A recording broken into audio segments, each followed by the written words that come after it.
All right. Yeah, family. Most people want me like this. I can't say nothing. In fact, it's probably a lot of people who want me like this. They want me to shut my mouth. Don't say nothing.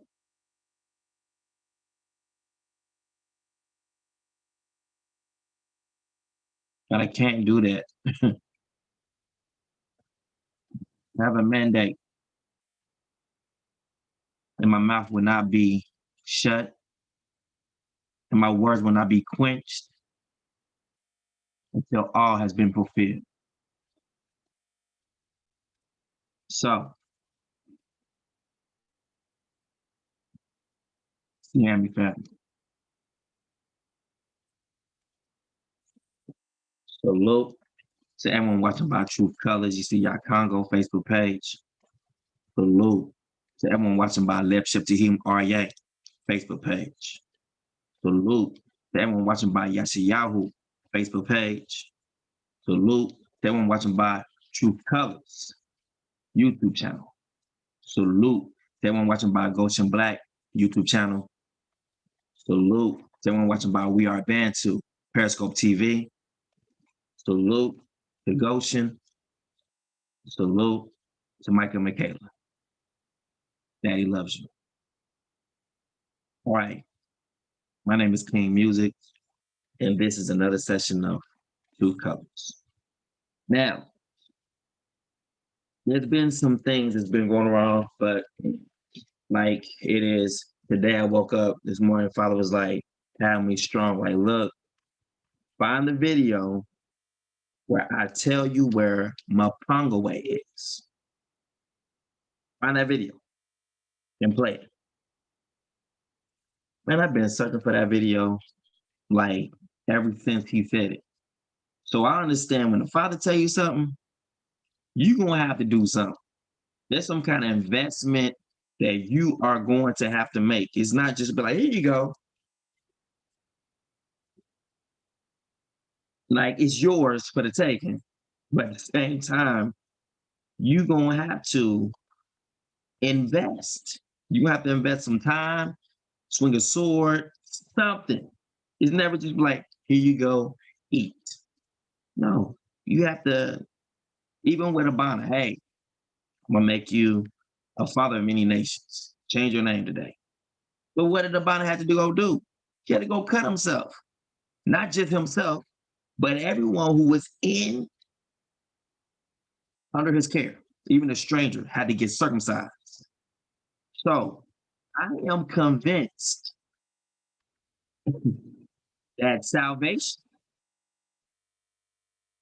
we have to do something. I'm sorry. I mean, I know the church say like Jesus paid it all, but the way I'm seeing things in the scripture, it was never nothing given just to be given for free. Nothing. Hey, I got this land for you. Go over there and take the land, conquer the land. Oh, yeah, by the way, there's giants in the land. You have to kill the giant. And after you kill the giants, I will be with you. I'm gonna be with you while you killing the giants. Just go over there. Don't be fearful. Kill the giants, and that land is yours. But our people, oh no, we just want to give it to us. We don't have to do nothing. Just give it to us. So we see a part in scripture. So the Father is going to be working with people to help them see the truth. It's his job to give you breath or to provide the breath and for you to take it in. That's on you. We all got our part to do. All right. So without further ado, we're going to start this video at the point of where Mapungubwe is being introduced to Goshen. Everyone was in Goshen at the time. That's all the people who has been there, all the people who have been here for a long time. That's Isha, Piera, even Hazarshul or Corey Cooper. Who else? Probably Arterius, Moshe Ya, Nora Yazrala, you know, Kenneth Booker. He's in here. Um, Tia Bantu, Azaria's in here. Um, what's her name? Sheila, I think Sheila at this time that came back. Um, it's a couple people. This is being shown on. We got Crystal in here. We have a lot of people that's going to be showing up in this live, right? They're not going to be per se in the video, but you're going to see their comments close. Um, so this to show you that this thing has been growing. So all the things that we have, we give praise to Natata Nzambe. You know what I'm saying? It was him who brought us to, watch this, to his hill. Mapungubwe Hill showed up in the Goshen Shalem or Goshen's timeline, the last year's edition or last year's timeline. You know, one of the pictures in it was Nzambe or was Mapungubwe Hill. We learned that from him, from the Father. So, and the funny part is that people say, I can't hear from the Father. We're going to hear that I heard from the Father to go here at this specific picture. And it shows up when you hear Corey say, like, hey, bro, where you find that at? I was like, I heard the Father say, go here. And I went here, and this is what came about. So we could see exactly. And then from that moment on, people begin to start using Mapungu. You know, that's when people start using Mapungu. That's when it came in. This is that video that proves that. So may the Father be blessed. May he be honored. And, you know, we got to kick off the video. You know, it's going to be good. But before that, it's just, I want y'all to hear a video I did, right? Now, this boy, he's dead now. Like, yeah, like he died either last year or this year, one of the two. Well, it had to be sometime like probably last year. His name was Lamar. Um, this dude, me and him used to stay up in the studio, just 24 hours. Just, I'm talking about up. You just working on a beat, working on the sound, whatever, you know what I'm saying? Just writing our lyrics. And in the meantime, watch this. He had a daughter. And we both taking turns watching her. So, all right, I'm up here holding her, trying to keep her, you know, quiet while her daddy up there trying to record his verse. So, he hold the baby. So then I go up there do my verse, you know what I'm saying? So, um, to hear about his death was like, wow, you know. Um, I don't know the ins and out of his death, what caused it per se. I think he was sick though. He probably had diabetes. I don't know. I don't know. I don't really know the ins and out of why he died. I just know that he is no longer in the land of the living. Um, my mental or my mind or understanding is being upgraded according to the word.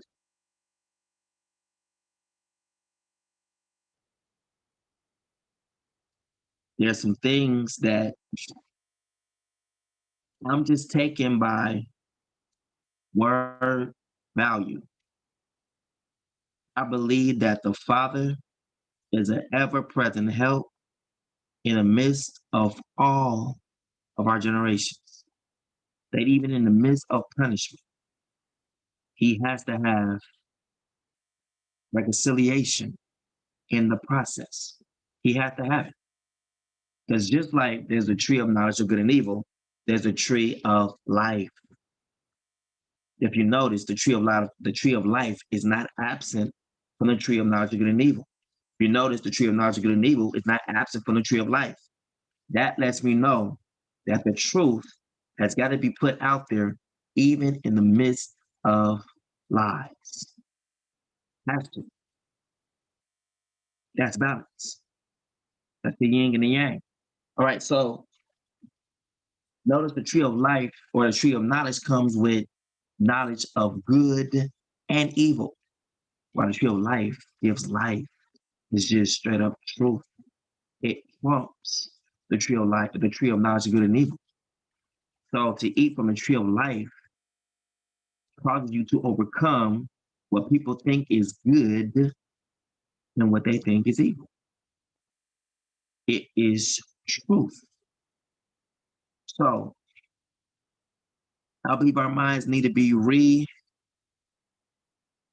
We need to re-examine what we call the gospel or what we have learned to be the gospel. I'm just saying, there's a lot of things that I'm seeing in this word that's just flat out goes against what Christianity has taught us or what we think. So most of us teach from a standpoint of what we have heard to be the gospel. And so therefore, we speak only of what we have heard. And then on top of us learning what we learning, we still incorporate what we have heard. And I believe that's what begins to throw things off of kilter. Because instead of us just taking the word, what it's saying, because the church never ever taught us to take the word, that word value. They always threw it in, well, this means this doesn't really mean what it's really saying here. It's a assembly, anomaly. It's something that is something similar to. They're just parables. There's nothing truthful to it. It's just good things, good writings, a principle to live by, but it's not something that you must abide by fully. And you'd be like, hey, man. So he done told you a lie in the midst of the truth. You can see the truth right before your face, but then they would sit there and argue the truth away. That's church. How many people then really went up to their pastors after they done read in the Bible that they sing these feasts and you didn't see nothing about a holiday? And you trusting what the word says. And that this pastor is going to tell you the truth based off of what the word says. And he does what? That he says, oh, yeah, that's true. But does he reason it away? Like saying, well, yes, there's feasts in the Bible, but you need not to worry about that. Those feasts are for Yah's chosen people. But wait a minute.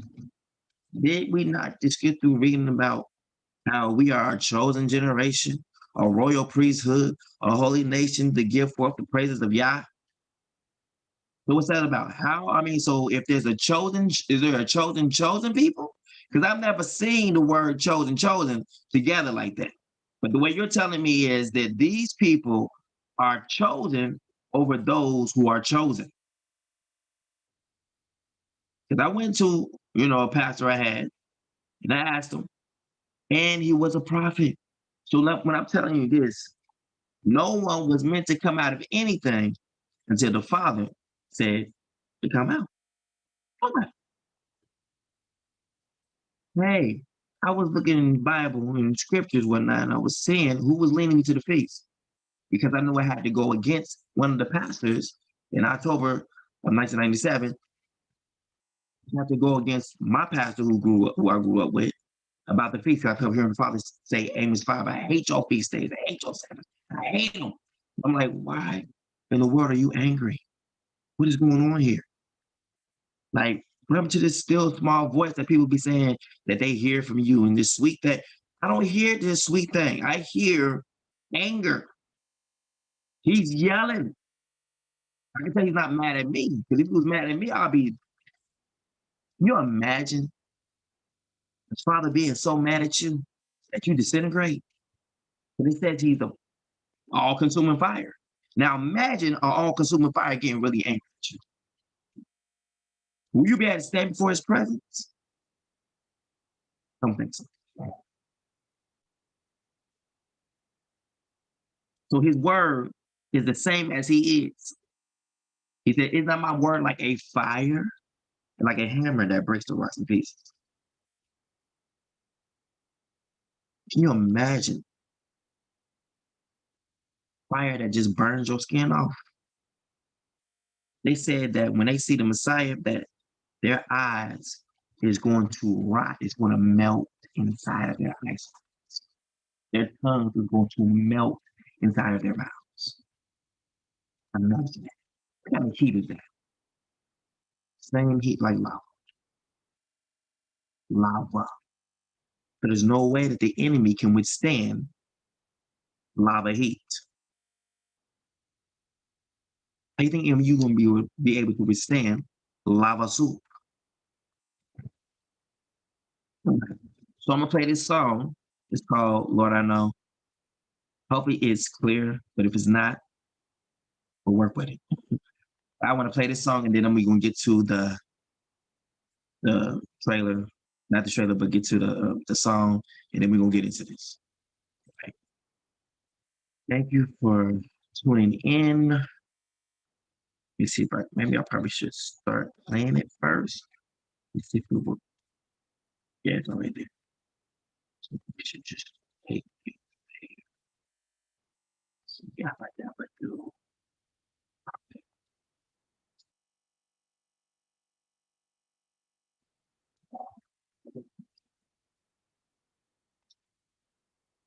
All right, there we go.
To be clear, I did not make this beat. No, no, no, no, no. It's not my beat. It's some beat I guess we put together. I don't know. Yeah. I'm just singing on it and rapping it.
No audio?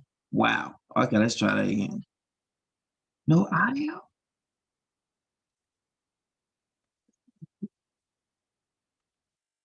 Let's try that one more time. No audio?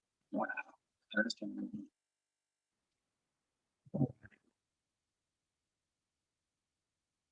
Oh, there we go.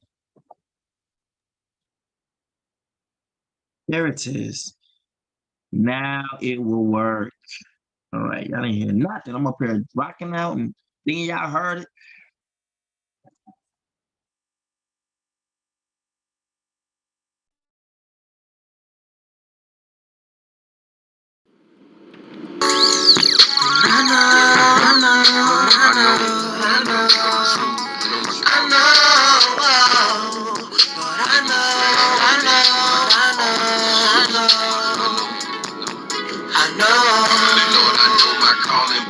So many times I know the truth, but still I choose to walk. All the temptation and conviction got my mind disturbed, but I still try to follow the commandments that you outlined.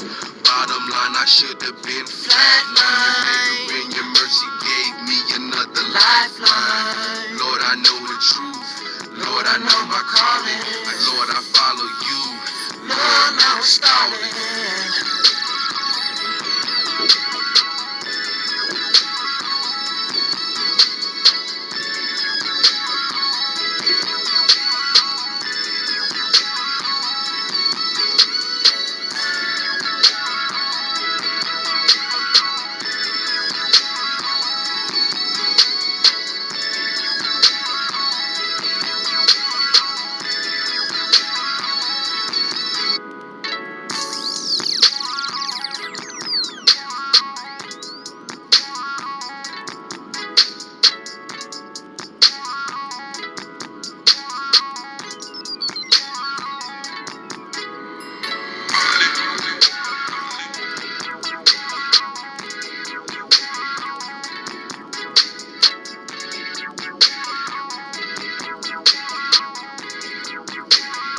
Again, I did not make this beat. Either he made it or whatever, but I'm just rapping on it and singing on it.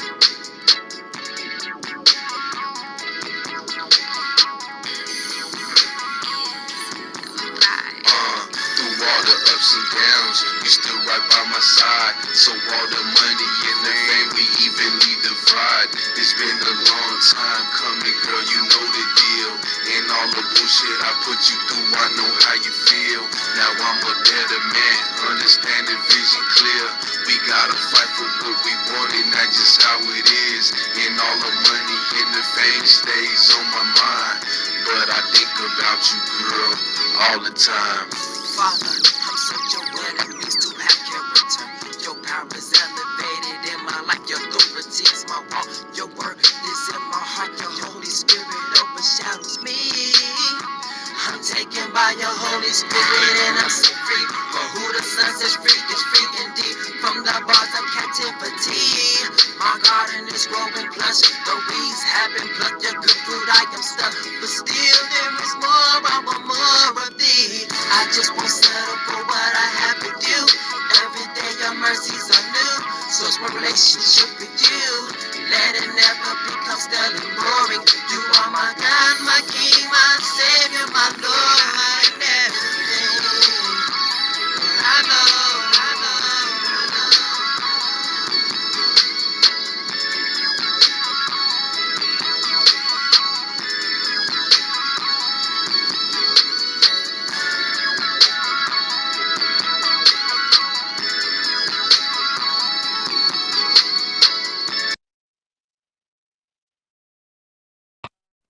All right. So yeah, that was a song we did. I didn't make the beat again. You're not making the beat. Nice beat though. So let's get to it. We're about to share some truth, right? For those who want to find this video to share with their family, it is called Can These Bones Live? Can These Bones Live? Part 1, and then we have a part 2. Um, let's see. I think everything is finished. Downloading. Yep, it did. Oh, resume. All right, didn't have it. Okay. Get rid of this now because it's all downloaded. It's great. Okay.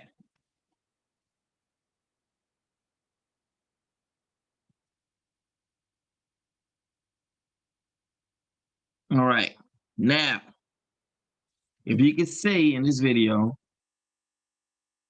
a partner who has been in helping us find out our homeland, right? But it's a continuation of the Mapungubwe Hill, right? You can see who was there, whatnot. But look what we found out in the other video. I just love these things. Father told me to play this. He was like, find that video. I'm like, okay. So I found the video. Obviously, you can see again who was all here, right?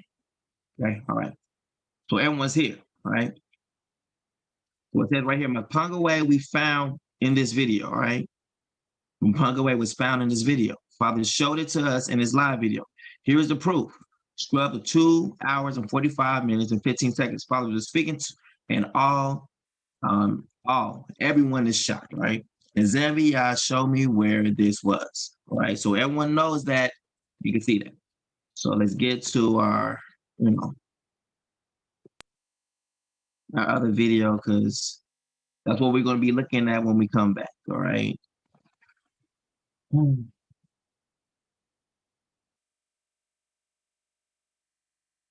President.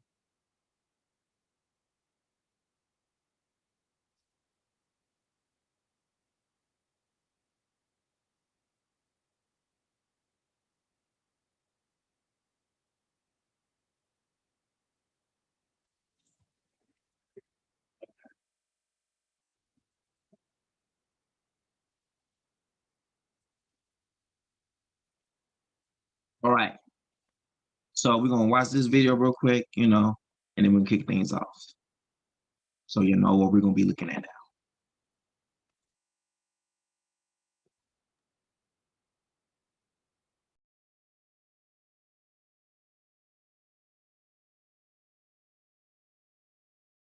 Other Psalms. Revelations. And the third angel followed them, saying with a loud voice, if any man worship the beast in his image, and receive his mark into his forehead or in his hand, the same shall drink of the wine of the wrath of Elohim, which is poured out without mixture into the cup of his indignation. And he shall be tormented with fire and brimstone in the presence of the holy angels and in the presence of the Lamb. And the smoke of their torment ascendeth up forever and ever. And they have no rest day nor night who worship the beast in his image, and whosoever receiveth the mark of his name. Satan cast into the lake of fire. And the devil that deceived them was cast into the lake of fire and brimstone, where the beast and the false prophet are, and they shall be tormented day and night forever and ever. The great white throne. And I saw a great white throne, and him that sat on it, from whose face the earth and the heaven fled away, and there was found no place for them. And I saw the dead, small and great, stand before Elohim, and the books were open, and another book was open, which was in the book of life. And the dead were judged out of those things which were written in the books, according to their works. And the sea gave up the dead which were in it, and death and hell delivered up the dead which were in them, and they were judged, every man according to their works, in death and hell were cast into the lake of fire. This is the second death, and whosoever was not found written in the book of life was cast into the lake of fire. But I will tell you what will happen And to everyone who is unfaithful or dirty-minded or who murders or is sexually immoral or uses witchcraft or worships idols or tell lies, they will be thrown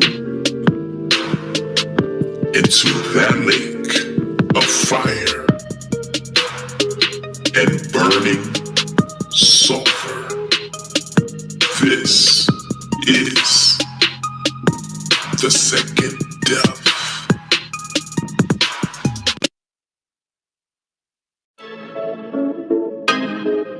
Your haters, not your haters, they're your fruit testers.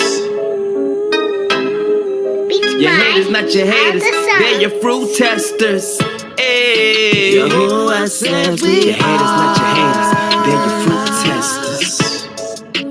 Multitude like your haters, not your haters, they're your fruit. Beats by Father Nzambe Ya. Truth colors, truth colors, truth colors, truth colors, truth colors, truth colors. Hey, when you learn the truth, it will set you free. Many are held captive, stolen identity. But let me just shoot the breeze, release you from Satan's squeeze. He's all like enemies, no matter the color you see. That truth flame, truth colors, truth colors, truth colors, truth colors, truth colors, yeah, truth colors.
All right.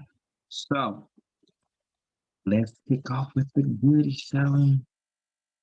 Okay, so Candy's Bone Lip. I wonder what we talking about. See, we give him praise to where the Father, he did something. You know, the Father, he came through, he showed out and said the truth, right? He showed us where the ancient pathway began. He began to show us some things. And from this, we begin to start seeing more pebbles, more things begin to start to come into our laps as we was following this truth. Follow your big road. Let's do it. All right. So we'll start from here. This is where Father told me to. He be like, look, find the video where I showed you Mapungubwe. And I was like, do you know that's like searching for a needle in a haystack? But still obedience. I was up here searching. I'm looking at y'all. Let me searching through all my videos will make you tired. Because I got tired. But I had to be obedient. So I had to start going to old accounts like Be Live. That's where I found it at. This is where I used to be on Be Live. So you can see the background and everything is a little bit different than being on Zoom. So Be Live is a little bit different than being on Zoom. Like I've been on Zoom, so I'm in different places like Zoom, Be Live, whatever. But you can see this. Just I couldn't find this on Facebook. I wonder why. Because usually when it's going, maybe I said, all right, I want to do this on Be Live, but send it to to YouTube.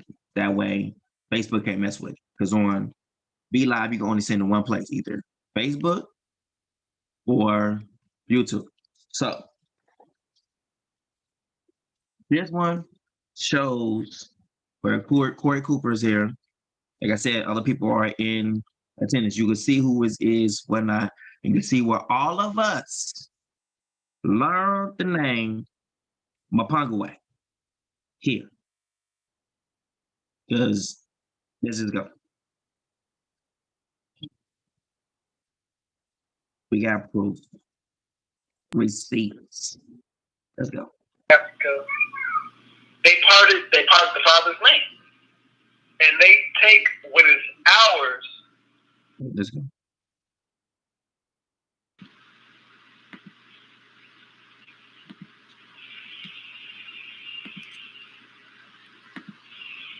Bam. All right, here we go. Let's go see that land they talking about while I'm reading this. Jerusalem. Let's do it.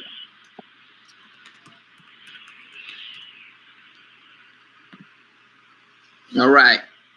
This is so-called Jerusalem. Look at these fortified walls up in this mud. Look how fortified this mud look.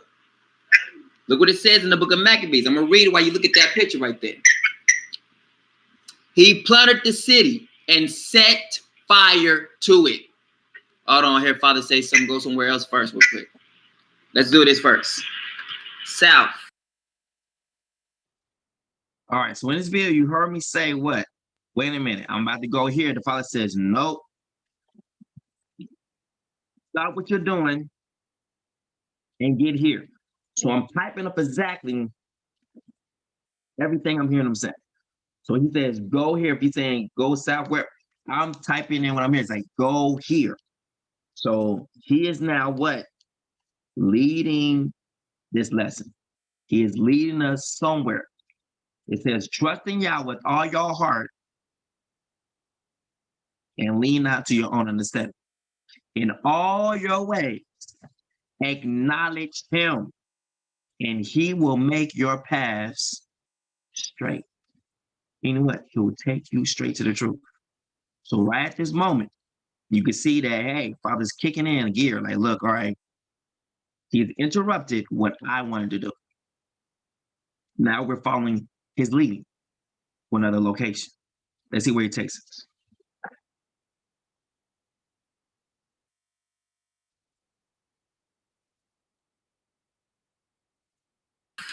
Africa. Go ahead, bro. I just want to, before you go on and do what you said, I want to just add on a couple verses to what you're saying.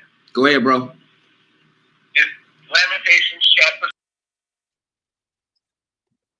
All right, as you see in the video, he said, all right, keep going. So Corey said, keep on going where you're going. Let me add some sprinkles on top.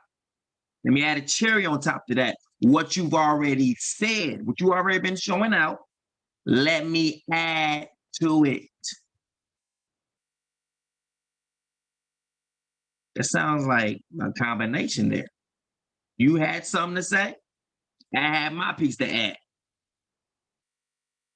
Now just one person, hey, no, it's a combination of both. So Father's showing me some things, and then he's like, all right, yeah, to add on to that, this. Now we're about to see the whole thing take a whole entire shift. You're going to hear him say, like, hey, where you find that at? And you're going to hear me give witness saying, I heard from the Father to go here. I'm going to give glory to where it came from. There's no one else. Show us where Mapungubwe was, but self, the Father. Me hearing his voice. Here is the evidence. No one can lie about it. It's in your face. That's why Father's like, play this video right here. How you doing, Auntie? And y'all can show some love to my Alice Patterson Lewis, please. That's my auntie. Yeah, yeah. I love you, Auntie. right.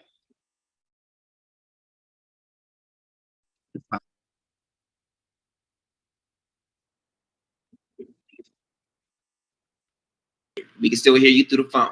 So I'm gonna bring up this other screen. It might get crazy, but let's do it though. We have to do this. I'm glad y'all tuned in so y'all don't get burnt up. That's wonderful. All right, look. All right, so we're gonna bring this out the way it's supposed to be brought out because y'all just need to see this.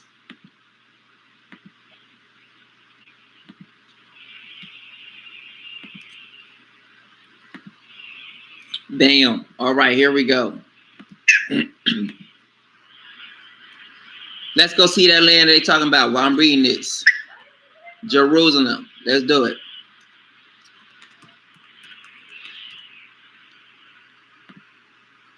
All right. This is so-called Jerusalem. Look at these fortified walls up in this mud. Look how fortified this mud look. Look what it says in the book of Maccabees. I'm going to read it while you look at that picture right there. He plundered the city and set fire to it. Hold on, here, Father say something. Go somewhere else first real quick. Let's do this first. South Africa. Go ahead, bro. I just want to, before you go on and do what you said, I want to just add on a couple verses to what you're saying. Go ahead, bro. It's Lamentations chapter 5. Okay, let's do that. It says, remember, O Yah, what has come upon us. Consider and behold our reproach. Our inheritance is turned to strangers. Our houses to aliens or to foreigners. We are orphans and fatherless. Our mothers are widows. We have drunken our water. We have drunken our water for money. Our wood is sold unto us. Our necks are under confusion. Wow. Are under persecution. We labor and have no rest. This is happening because they went into our land, into our territory, just like in the Republic of Congo. All right. So as you can see here, Kingdom of Mapungubwe has now been found. All because I listened to what the Father told me to go to. South African ruins. And here it is. Now you can hear it in the video when I said, yeah, it's like, hey, bro, where'd you find that from? Meaning no one else knew about this at all, not even him. So that was a major pebble or a major rock building for what we know now in Kikongo or the Bantu language. It started in this video. Let's go.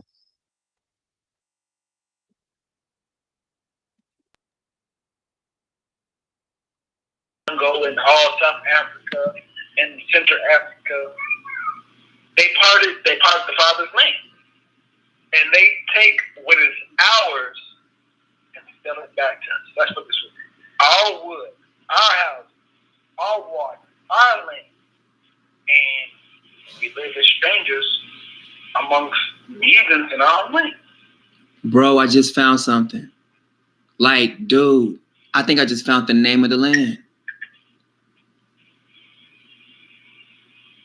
Look at this. Are you seeing this?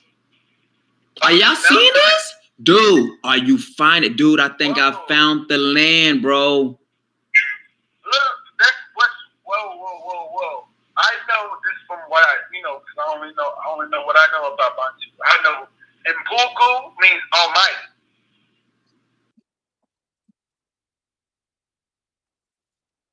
As you heard him say, he said, whoa. Whoa means no one knew about it.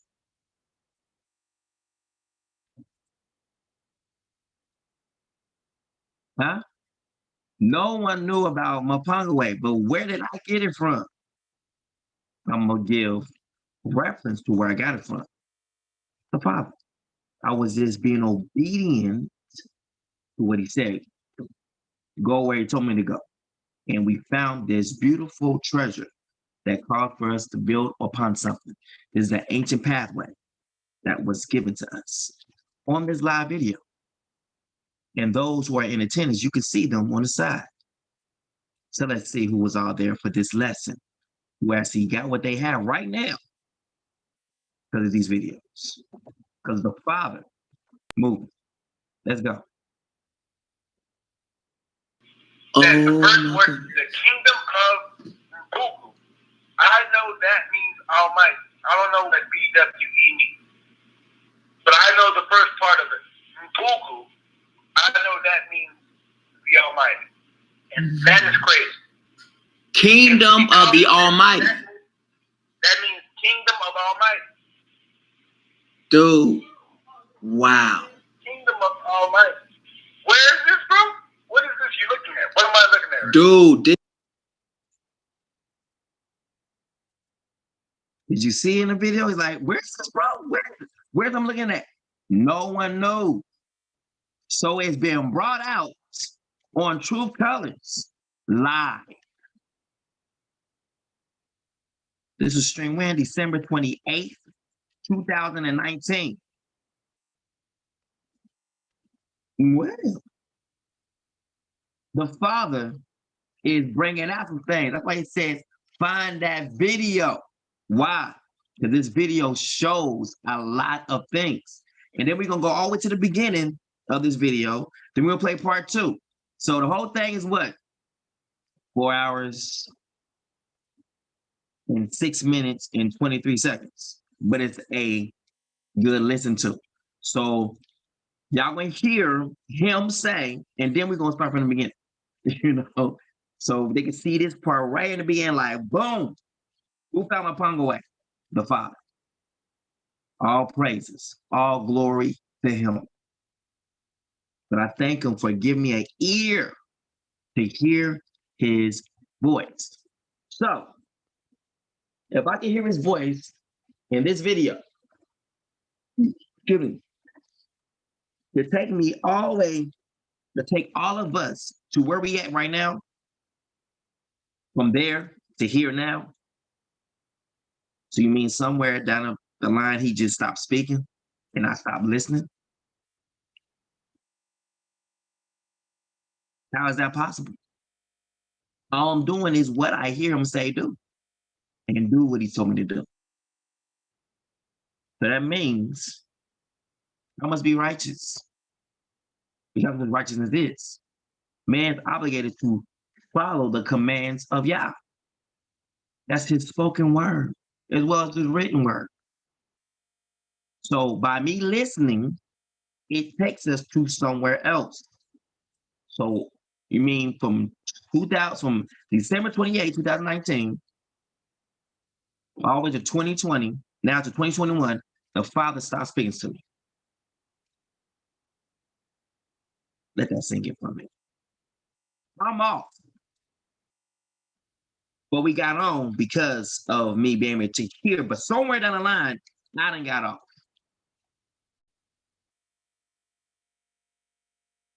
Because I understand a little bit more than when I understood the first time. I done got off somewhere. I done went off into left field, but I'm only saying what the word says. But people are leaning to their own understanding of what the word is saying. I'm saying exactly what the word is saying. And literally it's taking me outside of what we have learned. That's not my fault if people feel uncomfortable about what the true gospel is. But over here, we're going to give nothing but the truth. Whether it makes you feel uncomfortable or not. That's what the word says. You will be hated for my name's sake. It didn't say people are going to be saying kumbaya for my name's sake. So you will be hated for the gospel. And say you will be loved for the gospel. This gospel will have nothing to do with the other nations. It will have everything to do with what Father is bringing through his people. So he can get the praise. So he can get the honor. The part 5. Yo, if you thought the call part 4 was something, and people was being shaken by the core from the call part 4, the call part 5 is going to blow your socks off. Completely blow it off. And all I'm doing is bringing nothing but the truth. I'm going to have the scriptures on the screen that you can see me reading to you. Not leaning to my own understanding, it's going to be there. And I'm going to be giving my testimony. And see how it lines up perfectly with these scriptures that we're bringing out. It's going to blow your mind. Because it blows mine right now. I don't even know how I'm saying right now. That's how deep this word goes.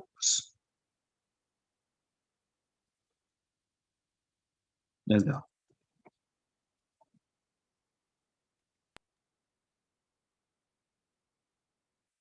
This is freaking home.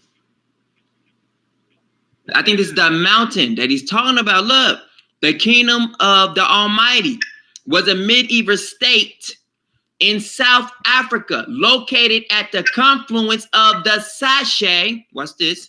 The Sachet River is a major left bank tributary of the Limpopo River in Zimbabwe.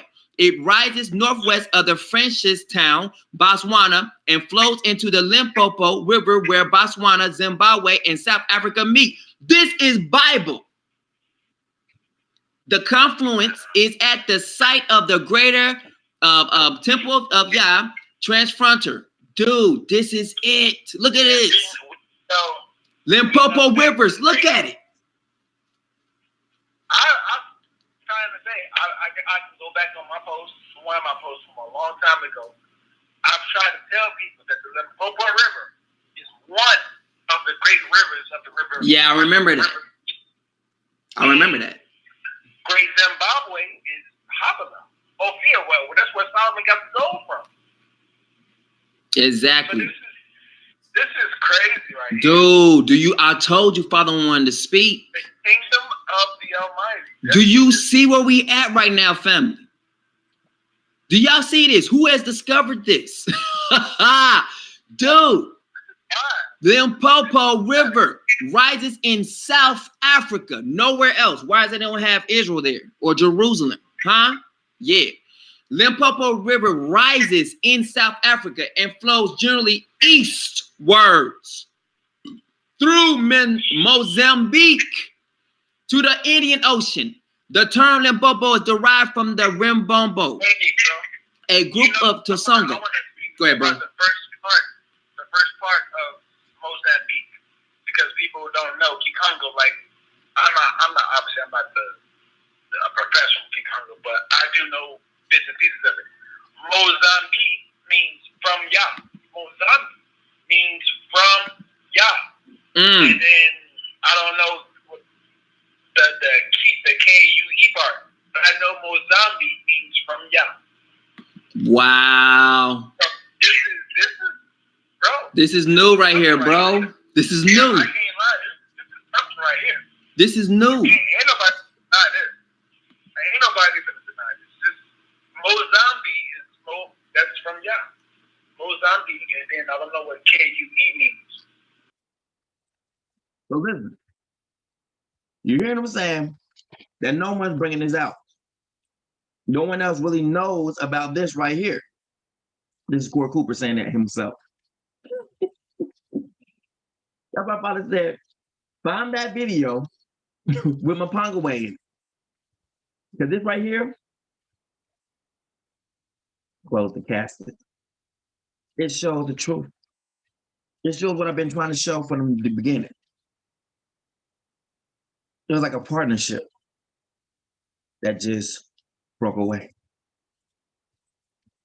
I bought my pieces. He bought his pieces. I would say something. He would chime in. Hey, bro, let me say something. Hey, go and say something. That was respect. Never one time did I try to undermine or try to do him wrong. Not one. But when I started to see that the loyalty was not the same, I had to change lanes. That's what it was. So people can see right here, my heart, see how it is. I don't try to take glory from nobody. Period. That's not my job. Why? Because then the Father would, for what? What do you get from that? Videos everyone can see me showing honor to where honor's due. I got videos where I said, hey, he's a teacher in his own right. Meaning what? Me showing love. The way the Bible says, what? To esteem one another higher than yourselves. I didn't see myself as a teacher. I was just bringing out information. So, let's go. We have 58 minutes. Let's go back to that video where everyone is shocked. Everyone, including him. But this is something. This is it right here. Great Zimbabwe is a ruined city because Father was like, I was showing the other part. Father said, like, look up South African ruins. And I went to South African ruins, and then it was a something I'd seen one word that looked like something like Kikongo. So I just clicked on it, and it brought up this. Man.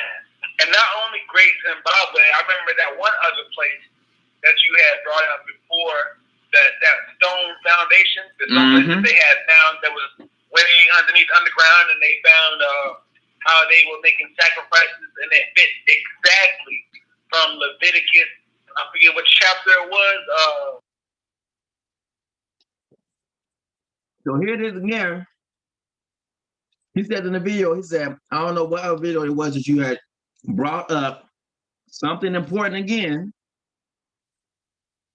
that people didn't bring up.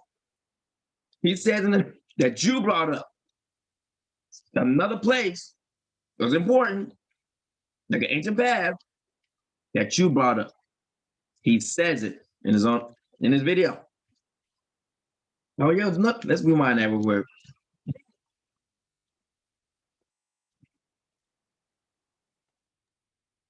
You gotta lie about nothing. The Limpopo River rises in South Africa and flows generally eastwards through Mozambique to the Indian Ocean. The term Limpopo is derived from the Rimbombo, a group of Tosonga. Go ahead, bro. The first part of Mozambique, because people don't know Kikongo. Like, I'm not a professional Kikongo, but I do know bits and pieces of it. Mozambique means from Yah. Mozambique means from Yah. And then I don't know the K-U-E part, but I know Mozambique means from Yah. Wow. So this is bro. This is new right here, bro. This is new. I can't lie. This is something right here. This is new. Ain't nobody deny this. Ain't nobody gonna deny this. Mozambique that's from Yah. Mozambique, and then I don't know what K-U-E means. But this is something. This is it right here. Great Zimbabwe is a ruin. He said, man, this is something. No one can deny this right here. You see how the Father does things? He brings out receipts that'll come back and just hurt you, like, so bad. They call you a little double-minded. Anyone putting their hand to the plow and looking back, it's not fit. So, where did I get off again? Where am I going? Mine going wrong again? So I can hear the Father the first time, and now I can't hear the Father no more. Somewhere down the line, I done fell off from hearing the Father. Okay. All right.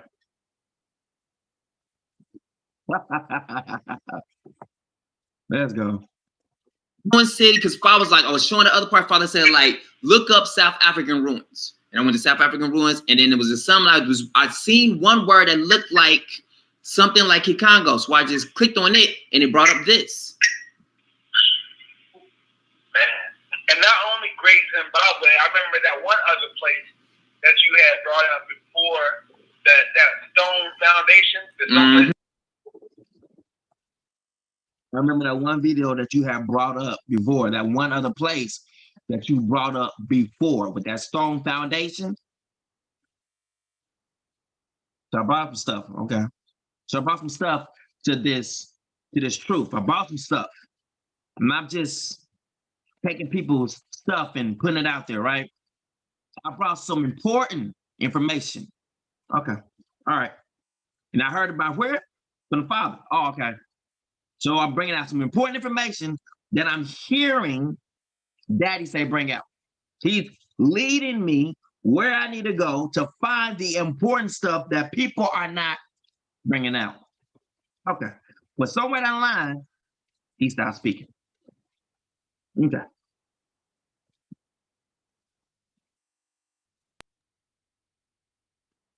They had found that was way underground, and they found how they were making sacrifices, and it fit exactly from Leviticus. I forget what chapter it was. I think it was like either 17, maybe 19. I forget. But man, this is us, though. I don't care what nobody says. This is it. Nobody. Great Zimbabwe is a ruined city in the southeastern hills of Zimbabwe, near Lake Mapungubwe, in the town of Masvingo. It was the capital. It was the capital. It was the capital of the kingdom of Zimbabwe during the country's late Iron Age. He rules with an iron fist. Construction on the city began in the 11th century and continued until it was abandoned in the 15th century. That means they fled. They left. That's because they pillaged our right. And look at the ruins right here. The name is derived from either Tkankanla, T.G. Kanlanga, and Teshimvinda. The name might mean hill of jackals. That's what he said he's going to turn it. I'm going to turn it into a jackal. The jackal is going to inhabit your land. It says it in a scripture in Isaiah. I said he turned your land into a safari, into a national park. I've been saying it. It's here.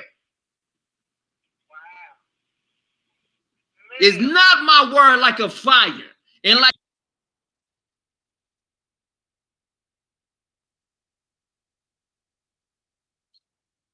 yeah. You see how it became like, yeah, wow. You know what I'm saying? Yes. So where I go up again? Where did I go wrong? Are we still bringing out truth like this? So where Father starts speaking again? Can someone please tell me? I'm just saying. Something had to happen that people don't personally like. And then they're trying to intermingle everything. That's not what the word says.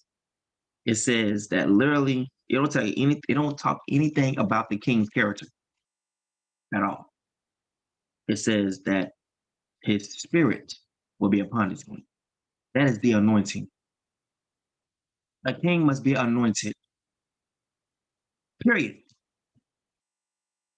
So since you don't have enough oil, we'll say that for another time. But the king must be anointed, right? So you hear him saying, wow. like the rock that break the rock in pieces, like a hammer. Let's go back. Stone foundation, the stone that they had found that was way underground, and they found how they were making sacrifices, and it fit exactly from Leviticus.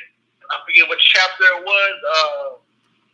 I think it was like either 17, maybe 19. I forget. But man, this is us, though. I don't care what nobody says. This is it. Nobody. Great Zimbabwe is a ruined city in the southeastern hills of Zimbabwe, near Lake Mapungubwe, in the town of Masvingo. It was the capital. It was the capital. It was the capital of the kingdom of Zimbabwe during the country's late Iron Age. He rules with an iron fist. Construction on the city began in the 11th century and continued until it was abandoned in the 15th century. That means they fled, they left. That's because they pillaged our Right. city, bro. And look at the ruins right here. The name is derived from either Tikankanla, T.G. Kanlanga, and Teshimvinda. The name might mean hill of jackals. That's what he said he's going to turn it. I'm going to turn it into a jackal. The jackal is going to inhabit your land. It says it in a scripture in Isaiah. Wow. I said he turned your land into a safari, into a national park. I've been saying it. It's here.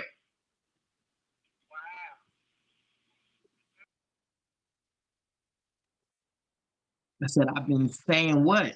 That our land was turned into a safari, a national park.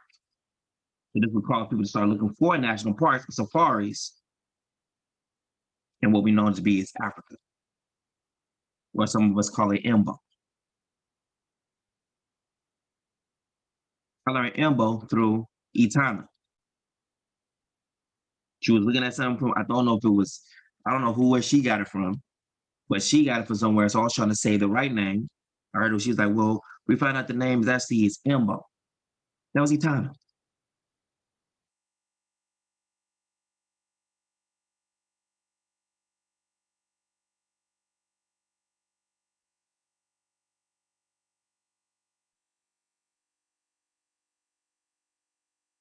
So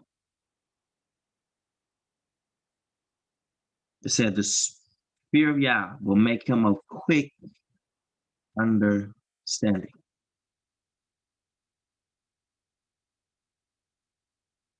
That means when you learn something, you begin to do what you learn. Don't continue with the old way. But that's foolishness. And it says, he who knows to do what's right and don't do it, to him that is counted as sin. So even though others might be doing something different than what you have learned, if you choose to go back on what you learned just to make everyone else feel comfortable, you have chosen it. For you, it's sin. For them, it might be considered as ignorance. Oh, that's ignorant for them. The Father says, all right, they didn't know, that's ignorant for them. But because you know, and you're trying to fit in with those who are ignorant, it's sin for you. See, that's the truth. Once you begin to learn the true names, as you go up this level, or as you begin to take in the breath from Yah, and you begin to live again, you have to put back or put behind you what was false that caused you to stay dead in the first place.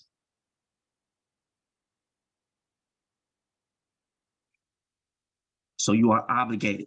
Again, you have an obligation to the truth, to not only speak it, but live the truth that the Father gives. Once it's been revealed, you are now held accountable for what you have learned. And that's just how it is. You are held accountable for what you have learned. Now, the truth is the truth, whether you believe it's the truth or not. The truth doesn't stop being the truth because many people believe it or don't believe it. It doesn't matter. So what if I'm actually bringing out a lot of truth now? And most people are now not really ready to receive that truth. Because what I'm bringing out still to be true doesn't stop it from being true. Just because people are uncomfortable with what the truth might be. Just saying. So do I stop teaching truth to appease the rest of everyone else who cannot understand or grasp the truth? Is that what leaders do? They just stop talking about the truth and then succumb to what the people are saying and feeling because they're more comfortable with it. Is that truth?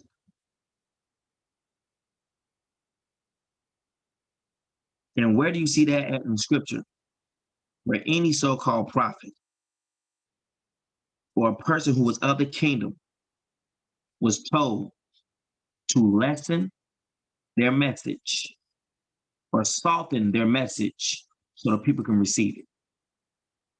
How in the world then could the Father's word be like a fire and a hammer that breaks the rocks in pieces?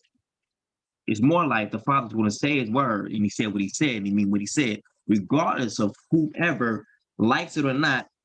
If it's like a fire, that means anything that's trying to stand up against it will be burnt by it. Or anyone who tries to stand up like an idol will be cracked into pieces like an idol. Meaning, anyone who tries to stand against his word is like a hammer that breaks the rock in pieces. That's exactly what idols was made from, rock. Well, he's beating it down. No flesh shall stand before him. No flesh shall glory in his sight. So, you mean I was able to see the face of the Messiah when I was younger, 17 years old. And he tells me, Andrew, it's time. But now all of a sudden, I have a false word in my mouth.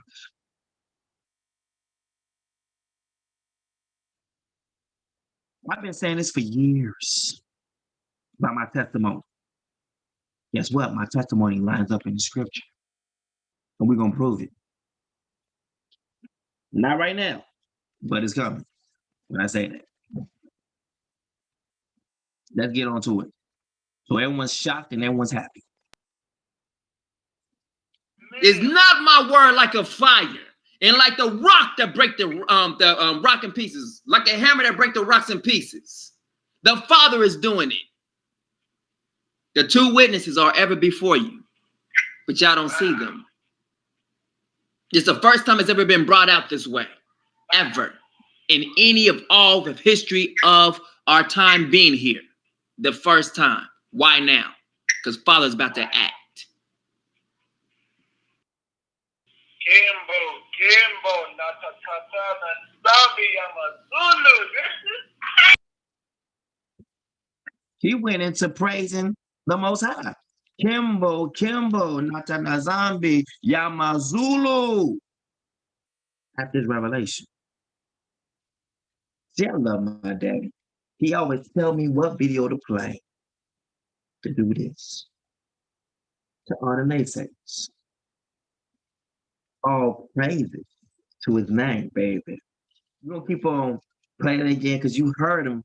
You hear who that is. That's Corey Cooper giving praise to the Father for the revelation that the Father told me to go to. Play with those words if you want to. So all of a sudden, like I said before, and I've done it many times, that if I lied about anything that the Father said to me, may he kill me, strike me down dead, because all false prophets need to die. Every single last one of them. And if I'm one of them, I need to be the first to die. The first. Not the last. Nope. Immediately. Instantaneously. Death.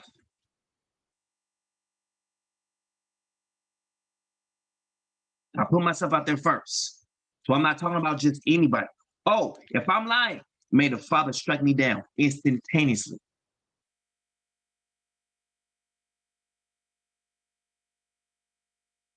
I'm not looking for repentance. I'm looking for death. Because I'd rather be dead than to be pulling out lies to the people. I have to go through all that pain and go, I'm sorry, because I told you it was wrong. I'm sorry. You get that? Kill me. When my mouth start open up and start telling lies, kill me dead. That's what I'm playing with. And I mean every word, and let my blood be on my own head. That's how serious I am about this word.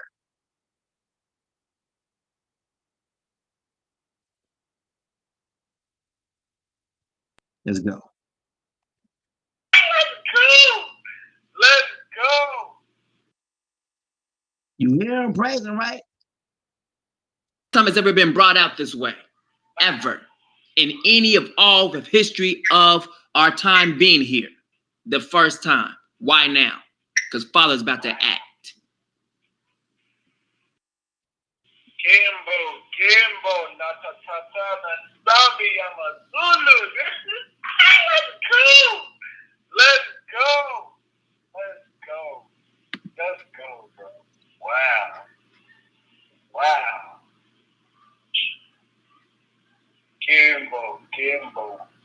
Wow. This is powerful. Wow. This is powerful. Bro, this place, these names speak for themselves. Yeah. Wow.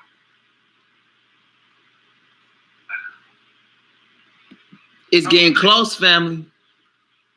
Time is getting close. Redemption is drawing nigh. And we only got 8 people up in here, just like Noah. Hey, y'all. Let's get it. All 8 of y'all, let's get it. I'm riding with all y'all. Wow. It says it in the name.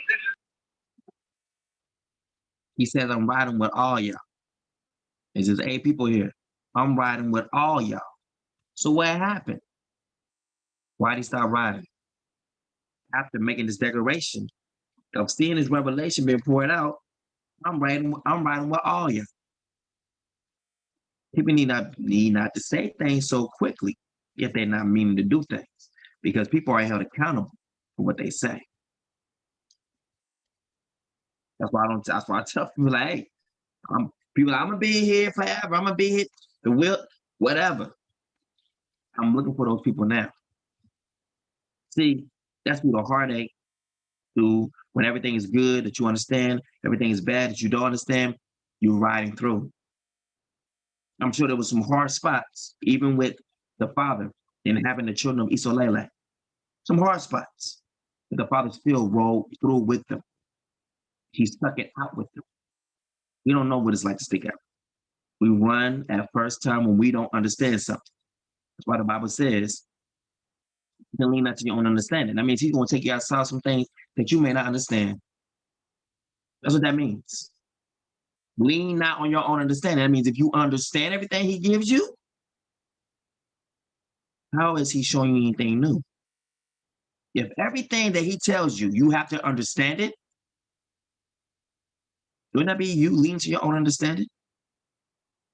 Still?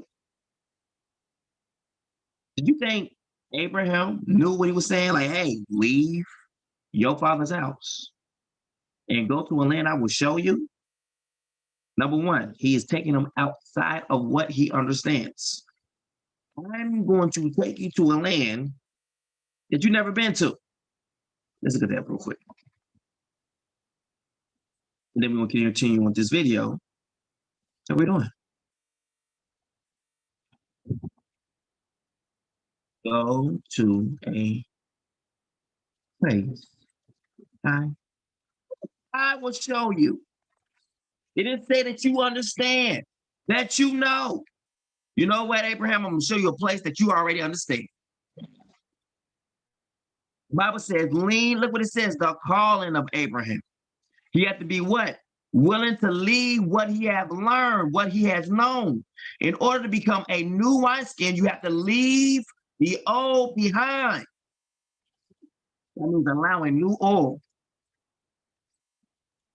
allowing new revelation. Some things you may not be comfortable with does not mean it's not true. Let's go. Then Yah said to Abram, this is before he get the name Abraham, or what we know to be Abraham, or Abana. Then Yah said to Abram, leave your country, your kindred, and your father's household. Wait a minute, hold up. So you mean Abram, who is the father of our faith? Meaning what the Father has done with Abram, he's going to do with all of us. And he's not going to come any other way. And this is called the door. That he's taking them far away from what he has learned. You take them to somewhere where he has never been before. Ever. But we think we got to understand everything to be in the truth. Let's see how that fares with the father of our faith, who is called Abraham. Does the father say, I'm going to take you to a place that you already know? Or he's going to take you to a place that I will show you? Meaning what? He had to lean completely on a voice, though he have never seen his face. Now, with the faith that we have now understand from Christianity and what we think we know now, how many people think we'll be actually be able to find this place? People would think they have went crazy. I'm hearing voices, and this voice is telling me to go here. How many people will actually be able to follow that? Think about that for right now.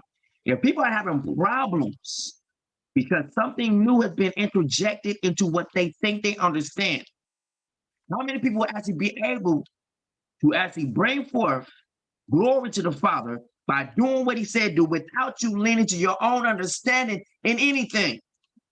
Not very many people. A lot of people right now who say they could do it have been already disqualified. Why? Because they came to a point of something that they did not agree with or understand. Excuse me, I didn't think that the truth had anything with you being able to agree with it. I didn't think that had anything to do with you being in the truth. Truth is that you had to agree with it. Let's see something. Let's see something here. You leave your country, your kindred, that's your family, and your father's household all together, and go to the land I will show you. Go to the land we talked about. Nope. Go to the land I will show you. I will make you into a great nation. Where? Into this land I will show you. And I will bless you. Where? In the land that I show you. I will make your name great. Where? In the land that I show you. So that you will be a blessing. Where? To the land I show you. I will bless those who bless you. Where? From the land I show you. And curse those who curse you. From where? From the land I show you. And all the families of the earth will be blessed through you. From where? From the land that I show you.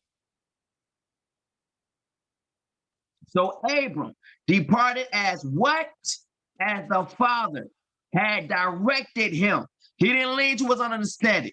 He didn't say, wait a minute, hold up. We got to make sure everything is right. We have to make sure we have enough money. We have to make sure for all of these things.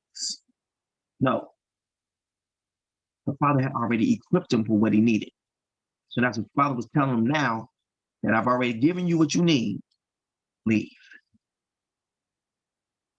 Let's see how comfortable Abram is with his new truth, his new understanding, his new friend. And Lot went with him, right? Abram was 75 years old when he left Haran. Look at this. They say you can't teach an old dog new tricks. He is 75 years old. You notice that the Father never really, he calls the young when they're young, and he can mold them and shape them. But anyone who is like he's doing something paramount and like delivering his people, they're like, Moses was 80 years old. And then to keep with the same pattern, Joshua was by like 40, Caleb was probably, I don't know how old Caleb was than Joshua. It was a couple of years probably older than Joshua.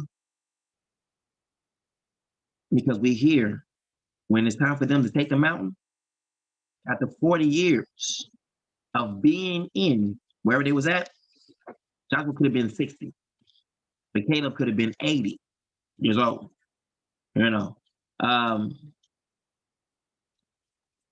We see something. We see something popping off where Joshua is the leader and Caleb is right there with him.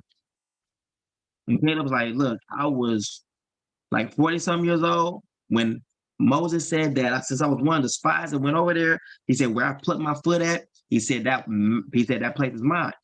And he says, Joshua, he says, I'm well able to fight back then, fight now like I was back then. And he told Joshua, give me my mountain. They was close to 80 years old, 60 years old.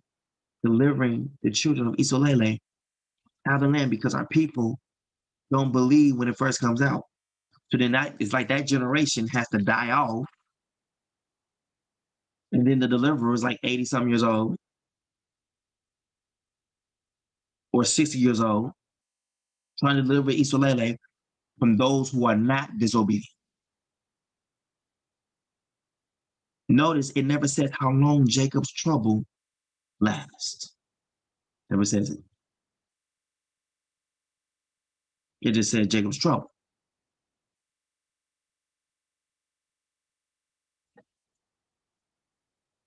That out of Jacob's trouble will be saved. Jacob's trouble could have been going on for 400 years. Did they not trouble us when they gave us the name Jesus? Did they not trouble us when they began to take away the truth from us and begin to give us lies? Did they not cause us trouble in our lives? Jacob's trouble could be 490 years. And it says, out of Jacob's trouble, they will be delivered. We think Jacob's trouble is like, oh my goodness, should be time. No one's ever seen, we have never seen being hung before. That's something new for us. You know what I'm saying? Not us being hung from trees, no. We experience some things that our ancestors have never experienced before.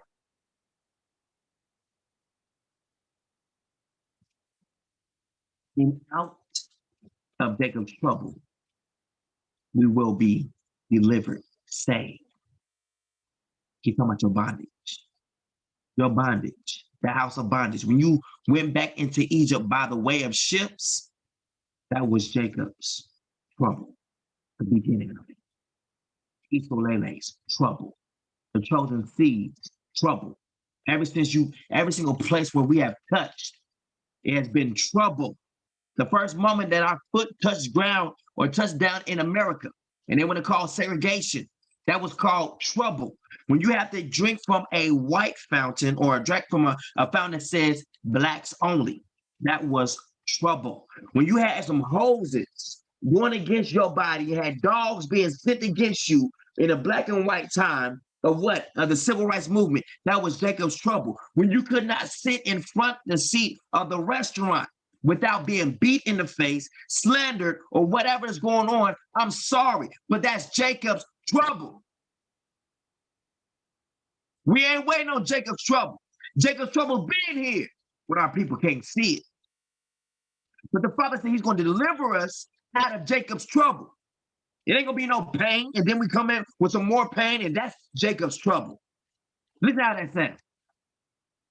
So the hanging, shooting, and all this stuff that's been going on, being burnt at the stake, is not troubling. We are in a troubled time, and when we have to say that Black Lives Matter, people still want to say white lives matter too. I don't know about you, but that's Jacob's trouble. This Jacob's trouble trying to get people to see that you matter. That you are more than just 1 month in a year. We get what? February. They don't even get 31 days. Hey, let's go.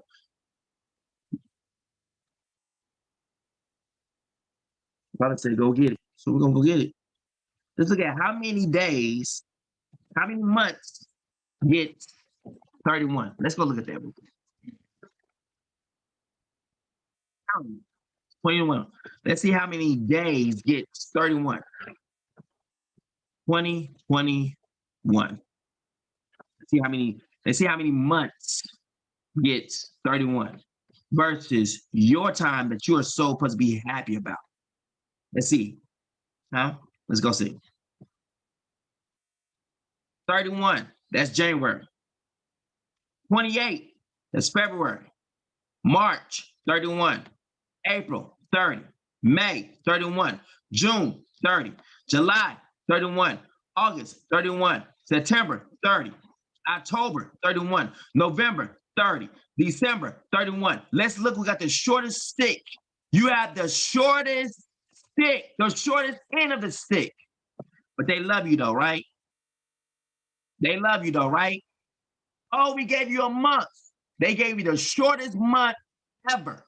31, 31, 30, 31, 30, 31, 31, 30, 31, 30, 31, 28. Make that make sense. Let's go to 2020.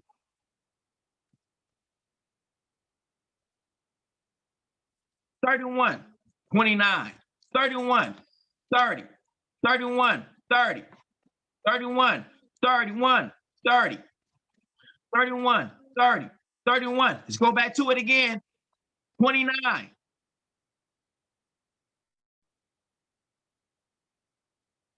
Equality, right? Equality. Where's the equality? Don't believe, let's go to 2019. Let's give them the benefit of the doubt. Come on, let's do it. January 31, 28, 31, 30, 31, 30, 31, 31, 30, 31, 30, 31, 28, 29, 30, 31. They took away 3 days. What about 2018? See if there's a pattern here. 31, 28, 31, 30, 31, 30, 31, 31, 30, 31, 30, 31. Seems to be a little pattern here. And they don't give a dang about you. That's troubling. Let's put about 2017. That definitely got to be different, right? 31, 28, 31, 30, 31, 30, 31, 31, 30, 31, 30, 31. Wow. 2016, definitely. Since all the stuff we was getting shot in 2016, they definitely want to give us a month that's going to have at least 31 in it, right? Or 30. Let's see.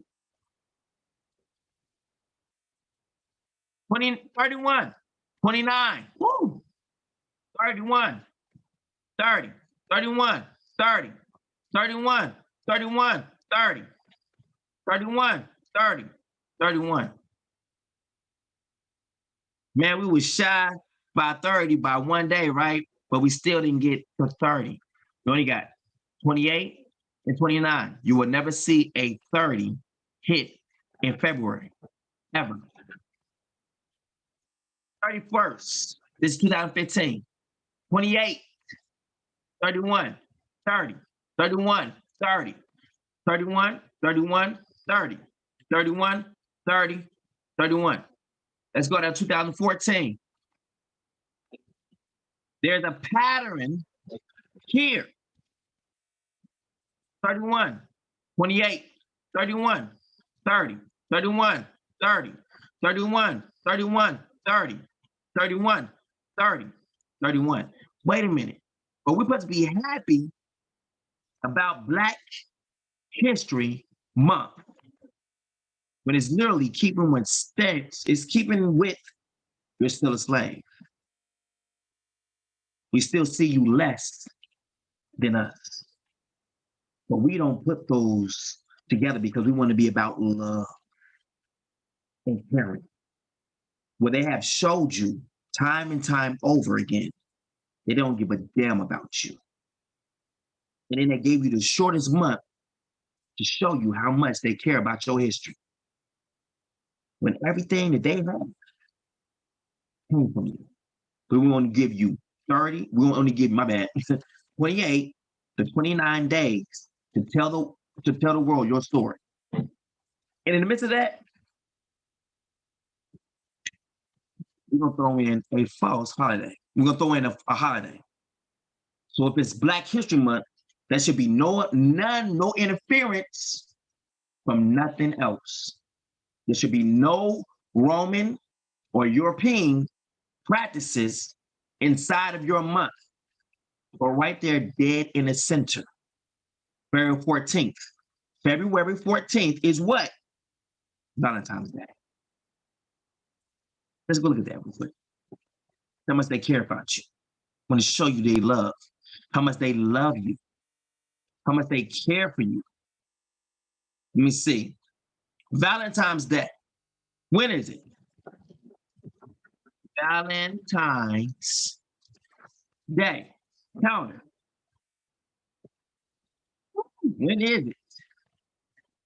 When is this day? Woo, tell me. When is this day celebrated? Oh, in your short month, in the 14th, is always Valentine's Day. February 14th annually, that means yearly. Why is it in your month that you have the shortest month ever? And look, they're making money off of you. So while you're thinking about what your Black History Month, you also got to think about your sweeties.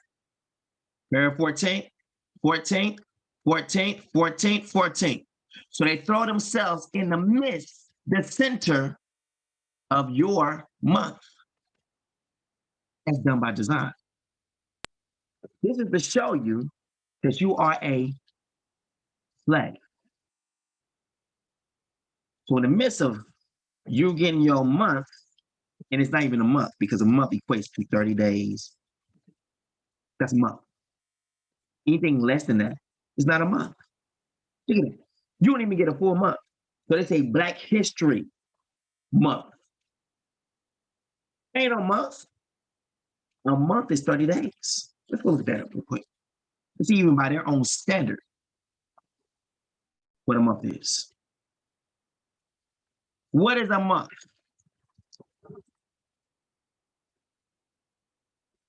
That's a month. I don't know what that is. We're not talking about months.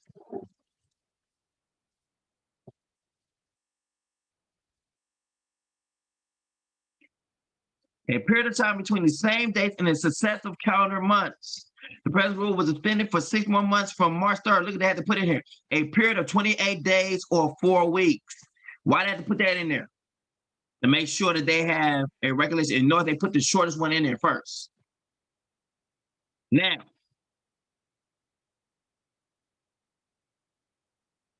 they say approximately 29.553 days. Why? So you won't be complaining about your short month. But we gave you a month. We told you that month means 29 days. So there's a time where it's only going for 28 days. Is that a month? See, we're still that hang them from their own words. They think they try to get away from something. 28. So was this a month? Did you get a whole month here in February? By their standards.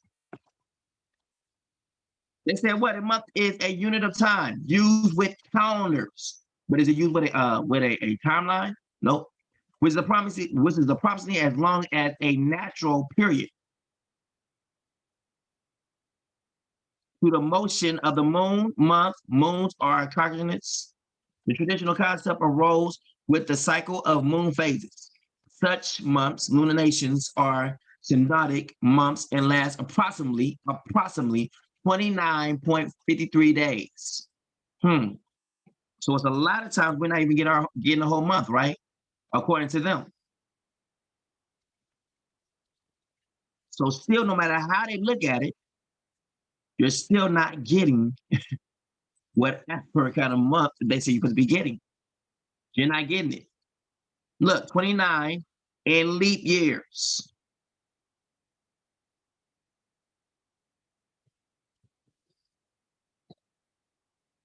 So if they need to pull from days, February is the month they're going to pull from to make up their months, add up what they wanted to add up. Your month is the month that they'll pull from to make everything work. So they got leap years there. So we got months, we got days we can pull from and make it work over here to our bidding. Church is celebrating Valentine's Day. Church is usually filled up with Black people. The Lutheran Church and Anglican Church today celebrate Valentine's Day as a feast I hate your feast days. So holidays, each of our church to celebrate the day on July 6th to honor Saint Valentine, and on July 30th to honor the martyr, hero martyr Valentine, who was the bishop of Emna. Days to Valentine's Day 2021. Sunday, February 14th is the day number. So Sunday is February 14th. Calendar year with 2 days until Valentine's Day. Exactly, because they would never have you equal to them. They always want you to be less than. Exactly. So, in the scriptures, watch this. The Father, and I mean, he never stops calling you until you get home. That's nothing but the truth. We even got a video. I'm gonna play that probably here today, I don't know. But I've been downloading videos, old videos from my different pages, whatnot, just in case people try to get stupid. I downloaded them, and it shows also where all your holidays come from. They're named after popes, so-called priests. Now, because the people deny the Sabbaths, deny the feasts, deny, watch this, cannabis being put in the oil. Father, since you deny my commandments, I deny you from being priests from before me. The very same thing that makes you to be the priest, the people or the church denies it. So therefore, they cannot be priests before the Father. Now, let's keep going. The mountain, the kingdom of the Almighty. The kingdom of Nzambe. Like, wow! I am blown away. I'm blown. Wait a minute. To be blown away, and yes, you heard Corey Cooper say that he was blown away by this revelation. To be blown away means you have to hear something or see something for the first time. I'm blown away. Let's rewind that again, because this is going to everybody say anything different. Here's a video that shows a reaction of everything, of what I've been bringing to the table since starting this. Let's go.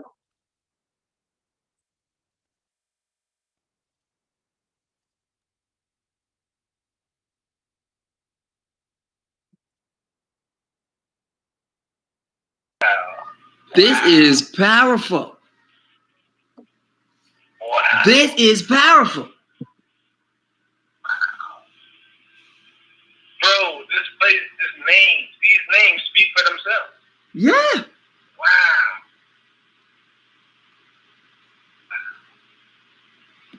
It's getting close, family. Time is getting close. Redemption is drawing nigh. And we only got 8 people up in here, just like Noah. Hey, y'all.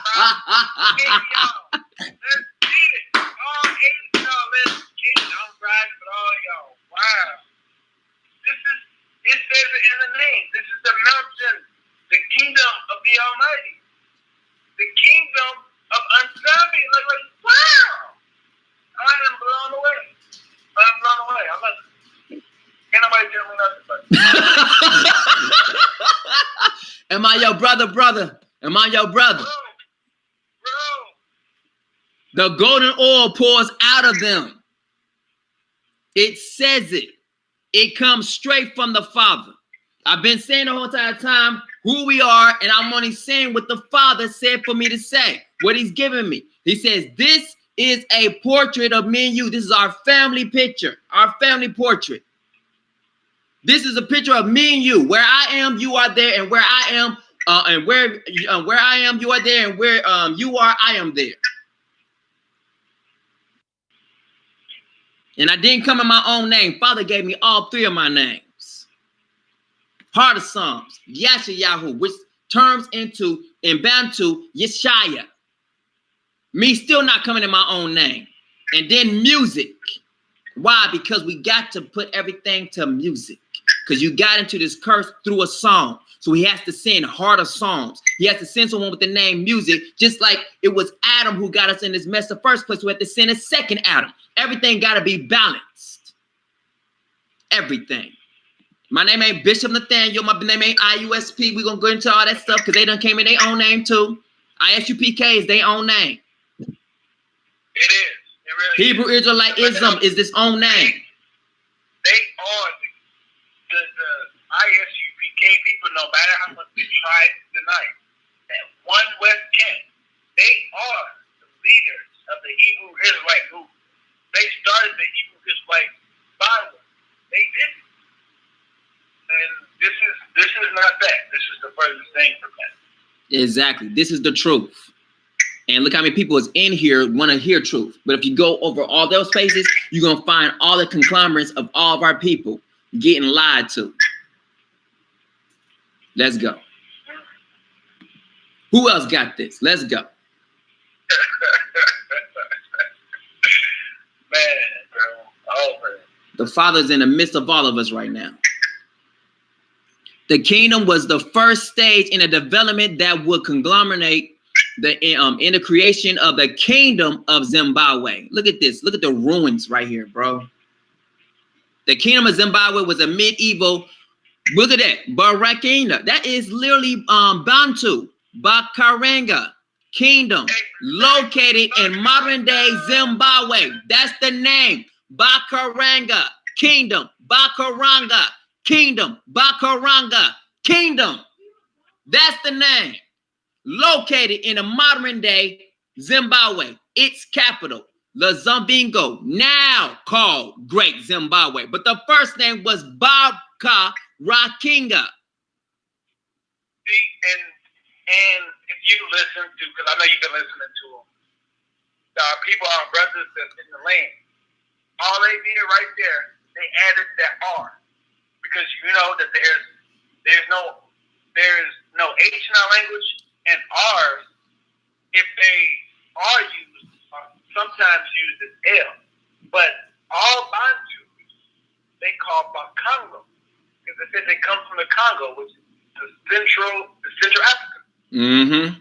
Bakongo is the name. They say Bakaranga. Bakaranga. The R is Bakongo or Bakanga. Or if you're a woman, they say Bakanga.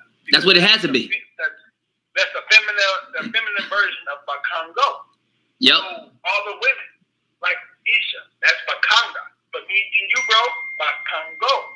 And this is their language. This is the language they've been speaking for centuries, bro.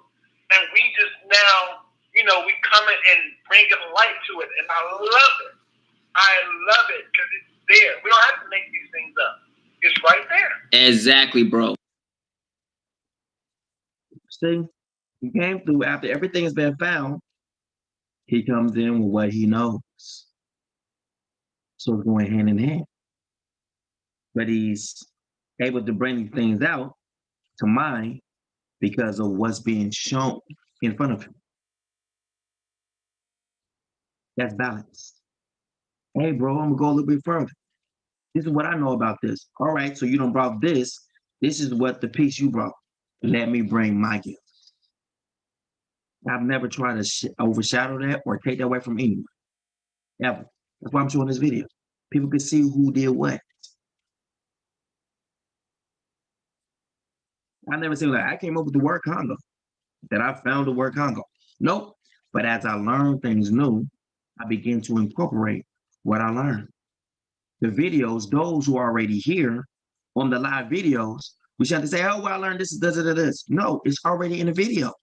So those who's been watching all the way to that time, when we get to that part, when we say, oh, he took this from this person. No, I didn't. Everything is being seen right here.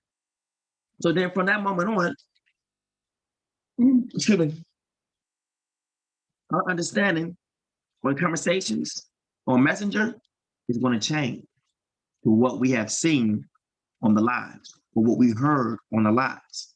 That makes sense. The other does not. Because we can see in some of the videos, he's like, I showed him Mapungubwe. How you gonna get Mapungubwe without Mapungubwe? Or Mapungubwe. I don't have to say all the names. I don't. I'm not gonna say it's like, oh, I'm real good with this. No, I'm not. I bring forth what I bring forth. He bring forth what he bring forth. So everyone can see what's going on. I ain't lying about nothing. There's not. So I never seen also to be whatever that you have to be linguistic in these languages. I never seen that ever, not one time. It says Father is going to anoint him. He will anoint him, not a man anoints him. He will anoint him. That's exactly what the Father did. Not by might nor by power, but by my spirit. So the Father's going to anoint the new person, the new leadership with his spirit. Now, David had the spirit of Yah on him, but still was moved to murder. He committed adultery.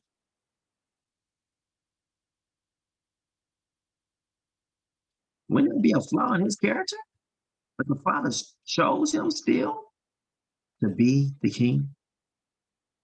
I'm just using an example that the Father does not think the way we think. Just saying. And it doesn't mean we have to understand what we're getting. The Father gives an understanding afterwards. After you begin to be obedient, as we see right here with Abana. Who told him to leave? So Abram departed as Yah had directed him, and Lot went with him. Abram was 75 years old when he left Haran, and Abram took his wife Sarah, his nephew Lot, and all the possessions and people they had acquired in Haran, and set up for the land of what? Kenya or Canaan. When they came to the land of Canaan, Abram traveled through the land as far as the site of the oak of Morah at Shechem. And at that time, the Canaanites were in the land. Then Yah appeared to Abram and said, I will give this land to your offspring.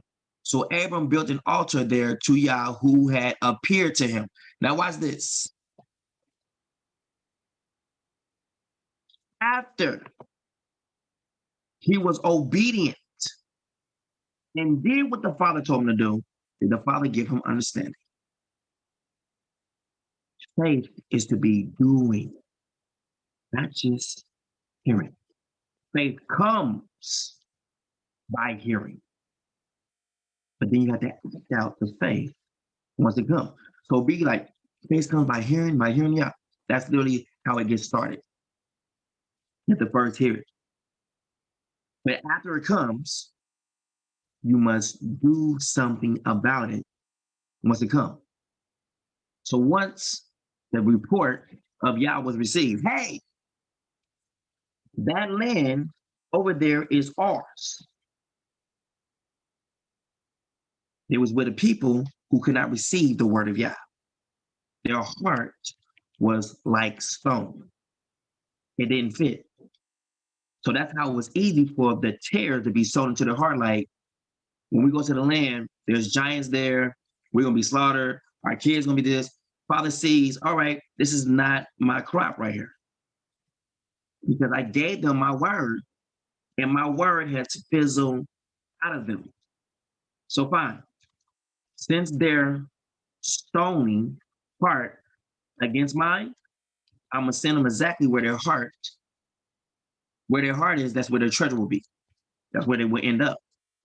So since their heart was stoning towards the Father sent them right straight to the wilderness. Go to the wilderness. The same as your heart, that's where you're going to be at. Or send them by the wayside.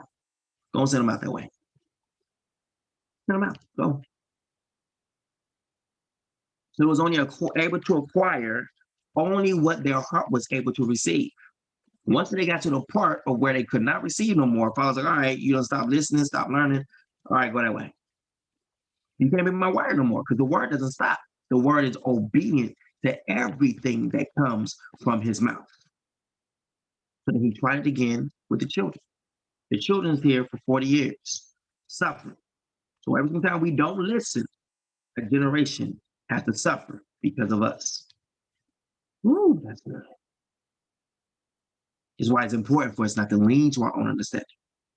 So then after all of that generation has died off, now the Father's like, look, we're going to try this again. I'm going to give you my word and see exactly what you produce. Joshua, Caleb, y'all the new leaders. The ones previously who didn't listen to my word, we had a leader who struck the rock instead of speaking to it. That set them back, way back. So even in the midst of their wilderness, they were supposed to get some treats while they were there. So that way when they come out, they won't be thinking of a physical war that they got to do something with, but be able to just speak some things. And it's funny how the two prophets in the end are speaking and things are taking place. They're not actually, and they're not really fighting. And one of the witnesses brought his fist up and punched one of the soldiers out, and his light was knocked out, and then fire came out of his mouth and blew upon his body. No. You don't see nothing really physical but a speaking. And I will empower my two witnesses, and they will speak, and things will happen. That's what he was trying to take them to in the wilderness. That was the power he was trying to show to Moshe in the wilderness. Speak to the rock, Moses. I know what you think. I need for Egypt to leave you. I need for you to leave the old wine alone. Do not lean to your own understanding in this, but you must be obedient. Since you are the leader of my word must be obedient down to the T. Strike. Do not strike the rock, Moses. He's just told him, look at this. He didn't put nothing in his mind. Anything else outside of his word, he didn't put it there. He didn't say, don't strike the rock. He didn't put none of that because his word has to be obedient. He shouldn't have to tell his word to be obedient. If you are his, you're going to do it regardless if you understand it or not. That is his word. Speak to the rock, Moses. Maybe if I was like, go get it. He'd be like, no, he didn't say that. Okay. See, we're bringing all these things. See, this is how faith is developed. Speak to the rock. Don't strike it, right?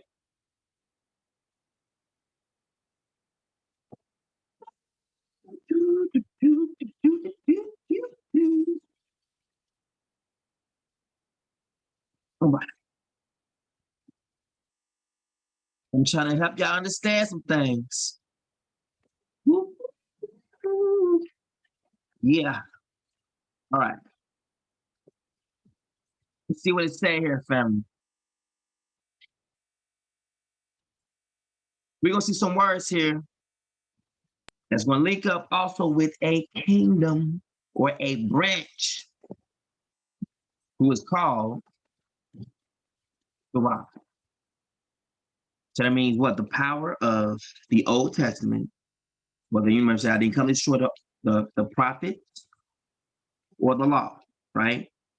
You're going to see these two things relevant in the two witnesses. All right, let's go. Correlation between the branch and Moses.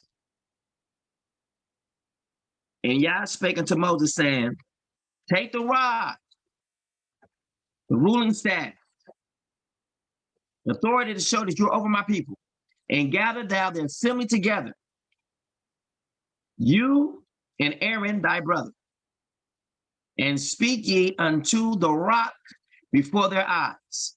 So this rod represents what? The authority of the king. So watch this. The Father says that the scepter shall never depart from Judah. Listen to that. In all instances, Judah is present. Even though we know that Abraham and Aaron is literally from the house of the Levites. But Judah is present. How is he present?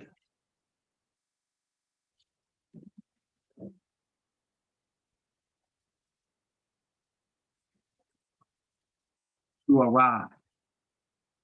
The rod represents the authority of the Father. It represents the authority of Judah or Yuanda, bringing forth the law. Look what he said. Moses, take the rod. Judah, use the power of Judah to do this. The scepter shall never depart, nor the lawgiver. So the law of Moses come from where? Judah. It didn't come to destroy the law of the prophets, because the law of the prophets still come from Judah. They're the lawgivers. Everything ties in perfectly. Most, watch this, prophet had a mantle. So if that mantle will be representative of what? Judah.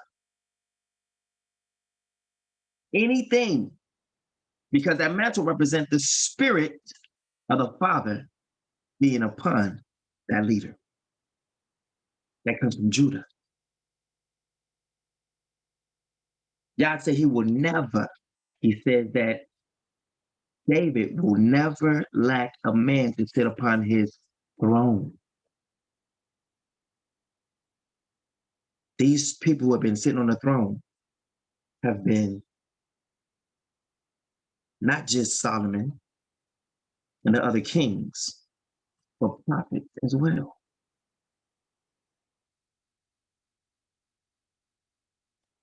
Because everywhere this rod or mantle is mentioned, Judah is right there. Now watch this. Remember when Moses and Elijah showed up? Who was standing in the middle? The one who represents Judah, the Messiah. He right there. Now we got a portrait of what? Moses and Aaron. What's standing between them? Judah. The rod. The Father is prophesying from the very beginning. Even though we see something, the Father's word is still being present.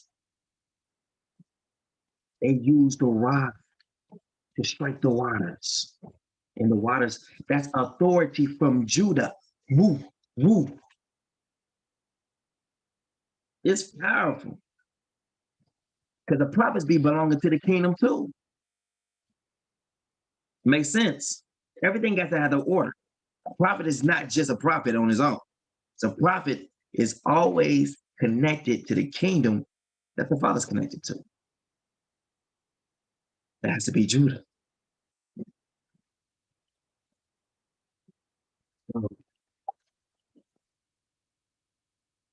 Ooh, this is so powerful. All right. Take the rod. What? And gather that assembly. The rod is being used to gather the assembly. And speak, all right, now watch this. Assembly together, thou and Aaron, thy brother, and speak ye unto the rock before their eyes. And it shall give forth his water. And you shall bring forth to them water out of the rock. So thou shalt give the congregation and their beast drink. From what? From this rock. And Moses took the rod. Look at it. And Moses took the rod from before Yah as he commanded him. The authority of Judah is there. Through the rod. The scepter, right?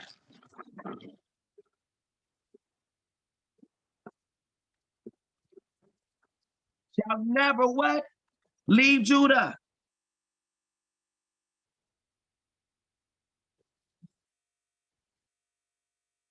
So this is before Moses. The Father has already allowed this word to come into it is. So we got Genesis, which is the beginning. Moses is in Numbers. Exodus. You know, he comes after Genesis, right? This is already said from the beginning. The Father cannot let these words be a lie. So that means Judah has to show up in every single place that brings forth authority. Because authority comes from Judah. Judah is a young lion. My son, you return from the prey. Like a lion, he crouches and lies down like a lioness. Who dares to rouse him?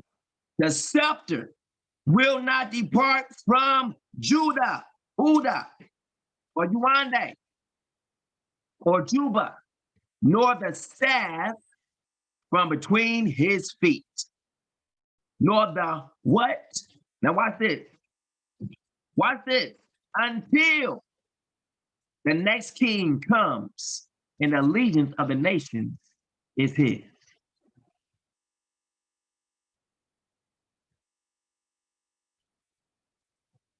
What the staff means.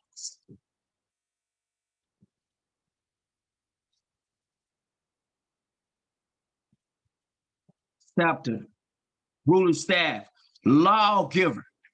The Ten Commandments is what? The commandments is laws. So they're coming from Judah through that rod, right? Carve, commanders, decree, enact, inscribe, lawgiver, marked, portrayed, rulers, ruler staff, scepter. That's what the word requires. To cut in, inscribe, decree.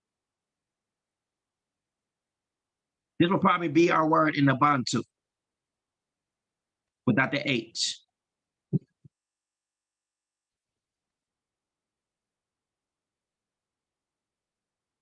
Isaiah 30, 49. Isaiah 22. You see all these things dealing with the rod, reign, and rulers decree. Do you understand? This is where the laws come from. It comes from the rod. It comes from Judah. So everything that we keep, the Sabbath, the feast days, it's going to come from the king.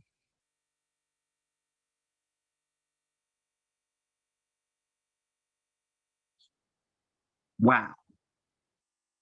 Wow, wow, wow. All of what we receive has come from the kingdom of Judah. The way it says, my sheep knows and hears my voice, and a stranger voice will not follow, meaning you are ambassadors of a kingdom. When you obey the word of Yah, you signify where you come from by your obedience to what he has said, not to what you think. So let's look at the word staff, baby. Where's the mirror got for staff? Can we see the word rod?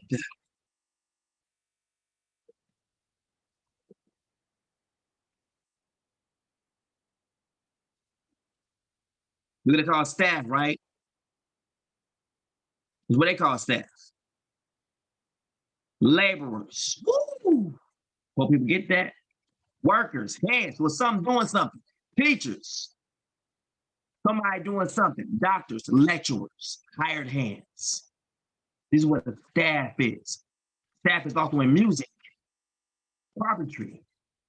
The main things, the Messiah right here, right? Building, surveying, military, property. Wow, you see all these things for the word staff? Military, music, building, carpentry. Wow. Wow. Man, people, crew, work, operate, occupy.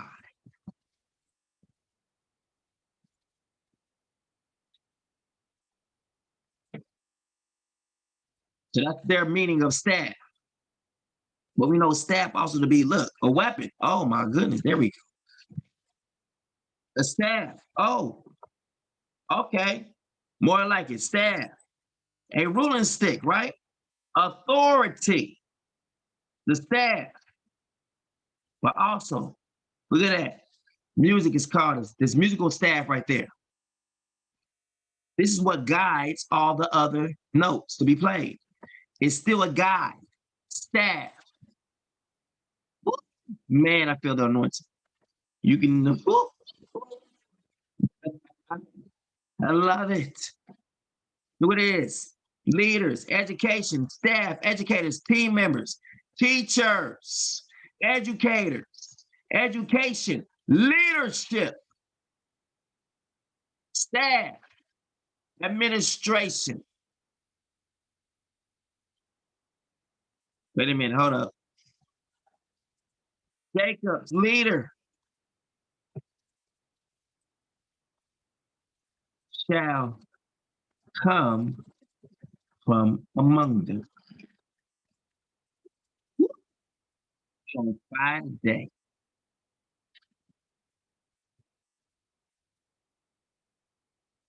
Oh, my milk and magnesia.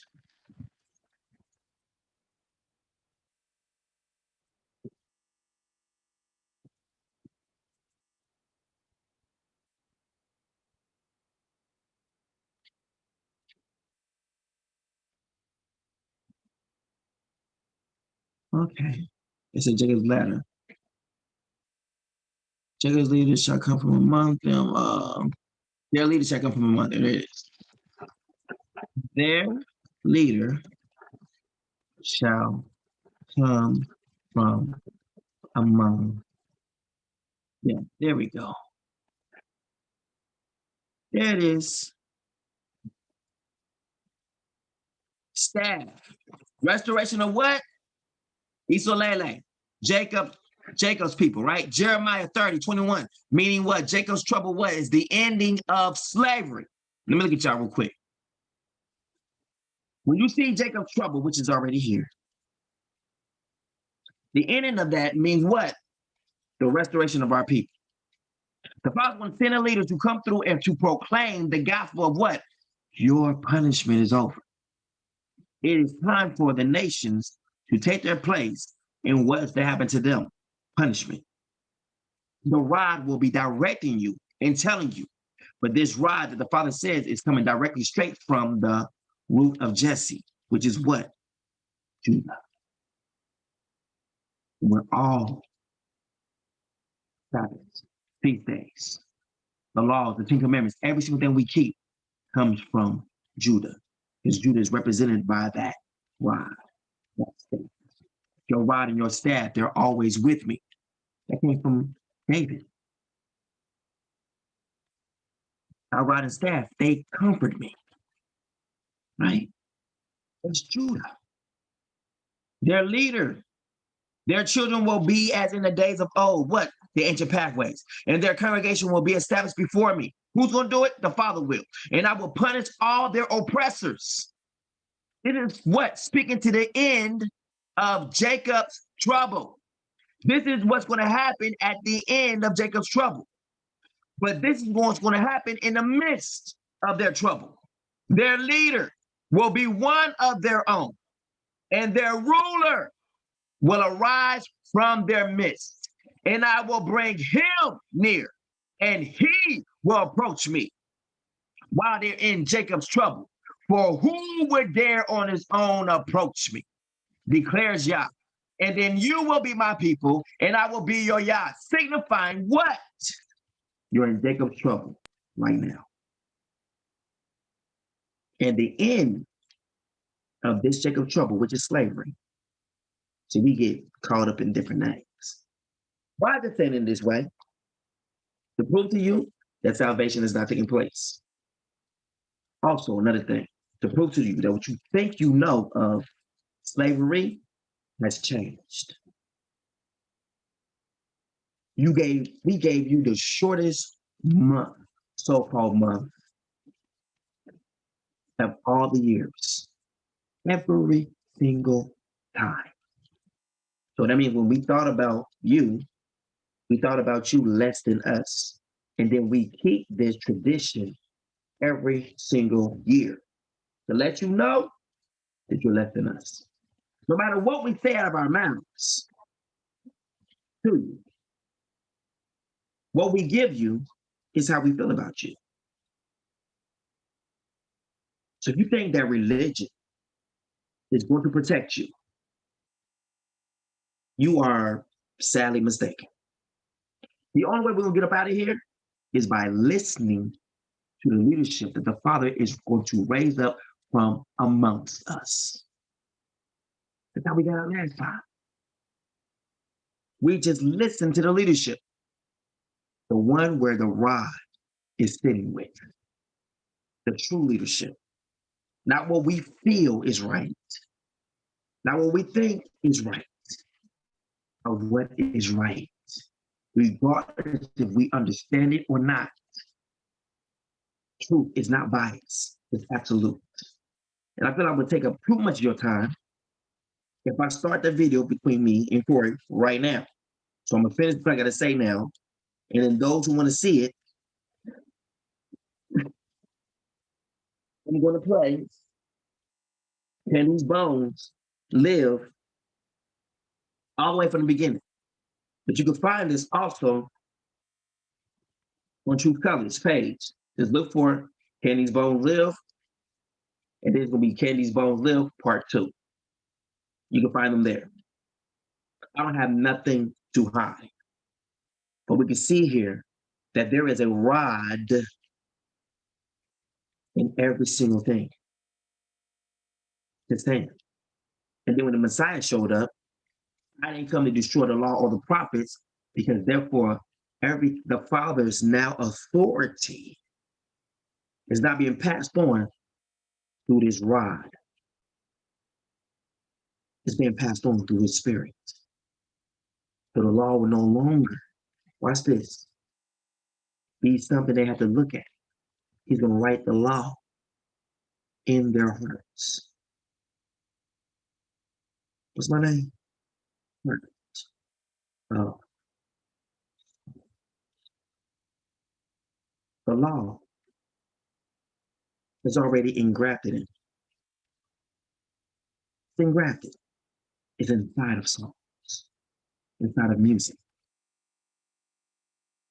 That's why the fear of Yah is my delight, because I delight in the fear of Yah, because I delight in his law. Who am I? Many people know me by many different aliases. But when people find out who I really am, it's going to blow their noggin. And all I have to do is just say my testimony. And people are going to be like,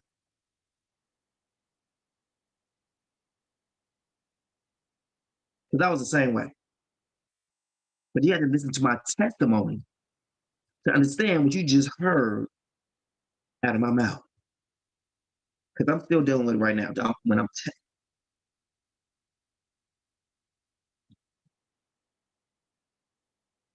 that's all I can say. I'm still dealing with it. I'm still coming to grips.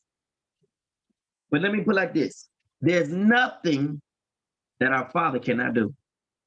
I'm going to just put it like that. Just put it like this. I am to administer good hope.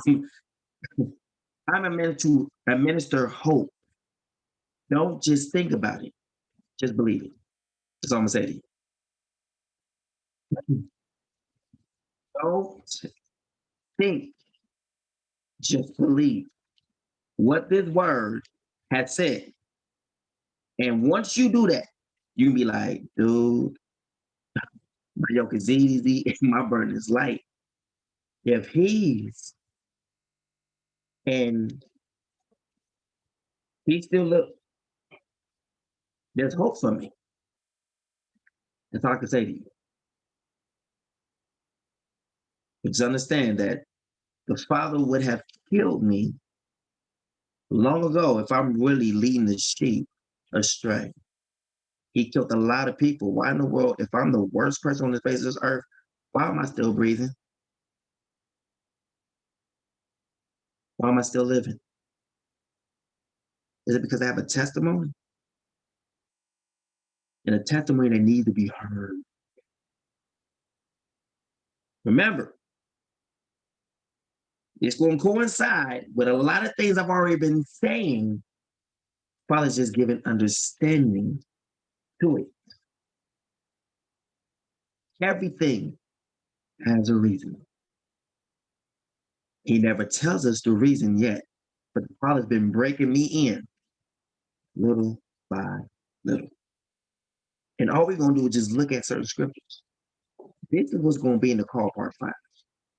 We're going to be just looking at scripture and listening to what the word said. It's going to be the Bible, not a Bible I created or you created. You can't go get this from Barnes and Nobles and make your own. No, it's not the do-it-your-own-self Bible kit. This is not that. So we don't believe in do-it-yourself Bible kit. We just believe what the word says. How are we going to be believers when we always got to criticize what the word says?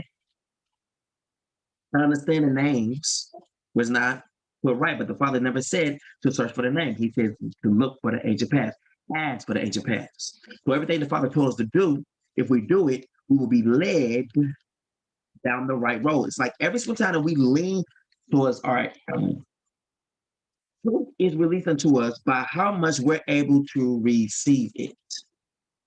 Once we stop receiving truth, we're now only now faced with a lie, and it begins to take away from that which we have learned. This is what's been going on throughout our lives. We get to a certain point, then it beats a point to where we are now comfortable with it, so therefore we just say it's wrong. And then we stop living. We stop breathing. We stop, we stop growing. So I think the muscles, like what she's trying to show, the body had to be formed. It had to be formed over the years. So like different things that cause for not giving you life, but before life, a body had to be made.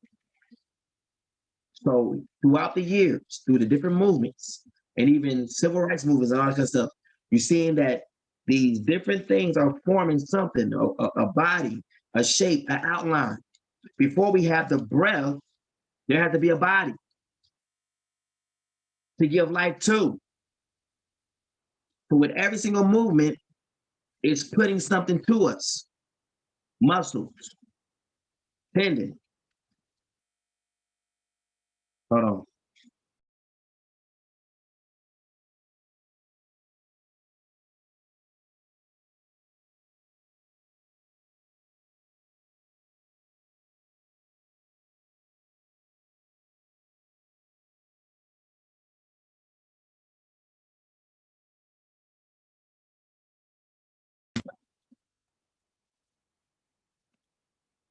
All right. Say leave room to be stretched beyond your comfort zone. Exactly. So watch this. Most people are having a problem with me based on my testimonies. But if my testimonies can be found in His Word, and mind you, my testimonies, a lot of them, or the major one that shows forth the rod being passed on to where it needs to be, no one was in my life at this time. So for anyone to look at, his character flaws, that was before anyone ever saw a character flaw. So I was chosen before there was ever any so-called character flaws. That makes sense. I'm 17 years old. I'm not married. I don't have any children. None of these things apply. So to look at my life years later, it says, because of these things, he cannot be king,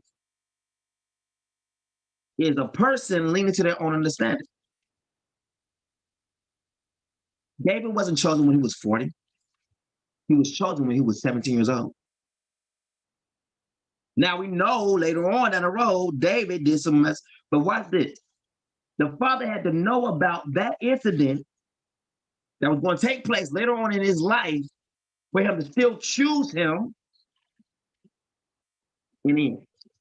He chose him from the beginning. He had to see his life like, wait, okay. Yep, I see that's going to happen. We can work around it. Okay, cool. All right. I choose you. He could have went where everyone else thought it should be. This person should be king. That person should be king. That's what his father was saying. Hey, he looks like this. He carries his way, something like this. Yep. Father was like, when he thought it was king, the way that the father was thinking, the way Jesse was thinking was totally and counter opposite to what the father was thinking. The way that Jesse was thinking is the way most of our people are thinking now. But we see the father says, I have not chosen them. I rejected all of them. And look what Jesse was saying about his kids. Like, hey, they look good. You look robust. And the father was like, I have rejected him. I'm not even looking at it. It's not by might, nor by power, but by my spirit. The moment when Samuel found out that he had went through all the sons in the house, this is how the father tried to chop him down, how Jesse tried to chop him down. He was like, Jesse, is this all your kids? All your sons that you said is here? Well, the one I deemed that will be the king, he was like, I have another one, but he's out taking care of the sheep. What do you want with him? That's pretty much what he's saying. Like, what do you want with this boy? This boy is whom I actually sent out there to go take care of some sheep. I think less of him than I think of all these other ones before. That's why I brought them first before I even tell you about the youngest. Inside of the prophet, he must give honor to where the father has given honor to, regardless if he likes it or not. So watch this. In the process of Jesse saying what he says, Samuel, the prophet, says, we will not sit down to eat until this little boy or whomever he is shows up. Meaning what? We done went through all your sons. You think we still standing up here. It's about time to ready to eat. Everyone ready to eat. He's like, look, no, it's not how it's going to go down. We'll give honor where honor's due. We're not going to sit down until that boy shows up. I'm the one to start this feast. And none of us will eat anything until this boy shows up. The boy shows up. When he shows up, the father says, that's him. Anoint him quickly. So they anoint him. The father rushed on top of David. That was when he was young, before he did any so-called wrong things that would show forth as a character flaw. Did that disqualify him from being the king of Israel? I'm asking questions then.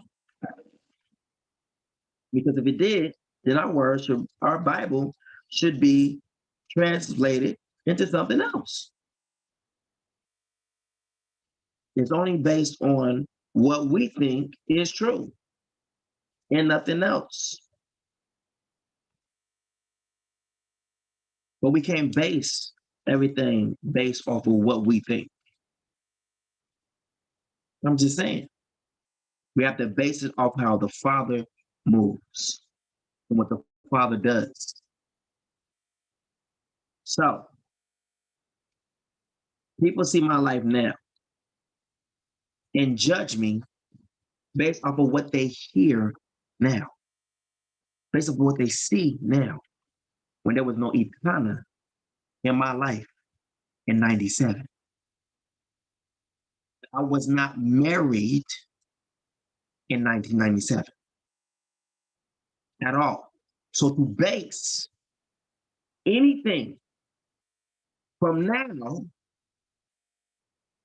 to be valid back then, early on, is asinine.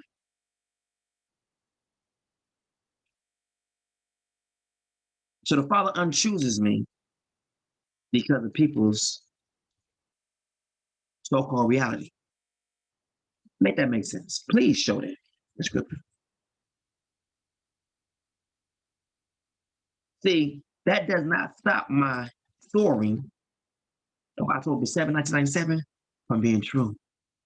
nor does it stop or take away from the truth that I receive in my chest in 1997 as well. That my sister in the baptism says, yes, I remember when that took place. Just her actions alone to that video where I've asked her, meaning I've asked her like 2 days ago, asked her a day ago as well. She said, yeah, I remember. I remember when the Father changed your name to Heart of Psalms. I remember when October 7, 1987, I remember, it didn't happen October 97, but she remembered in 97, she remembered the time when something hit me.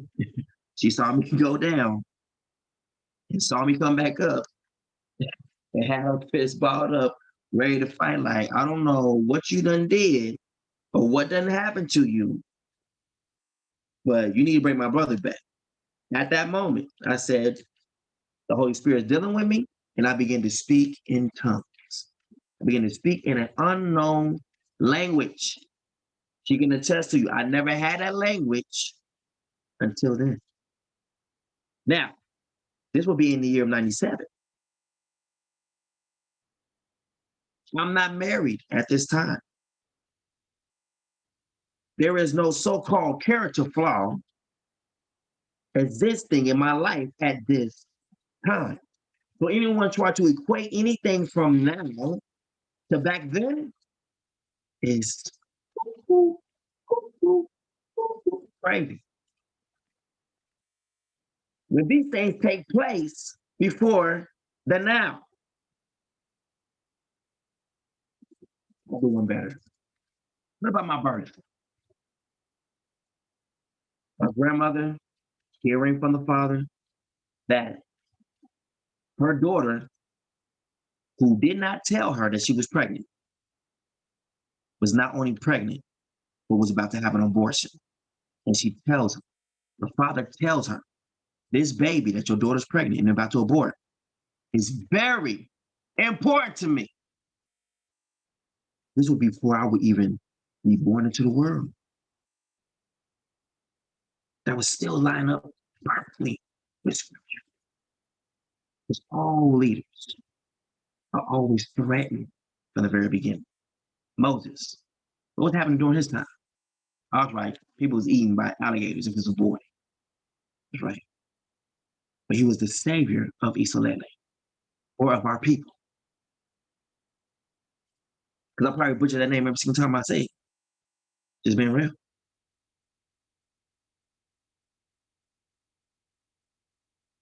So we have to think about this.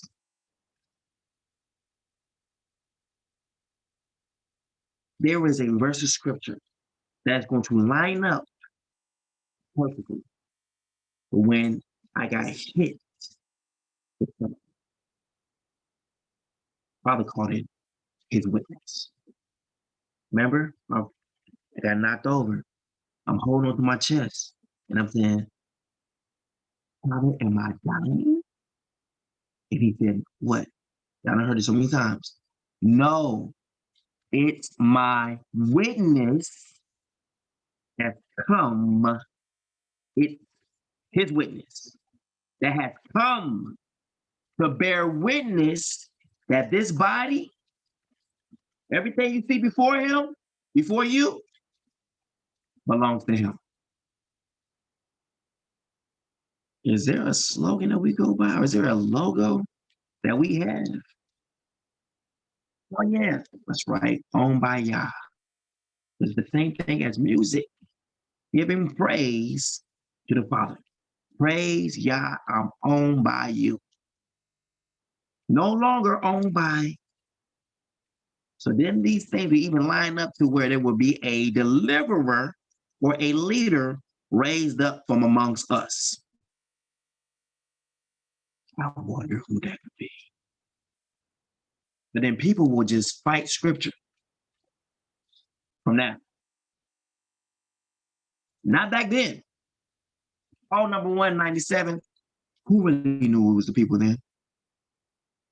Wait a minute. So I'm being anointed by his spirit, as we see the Bible says.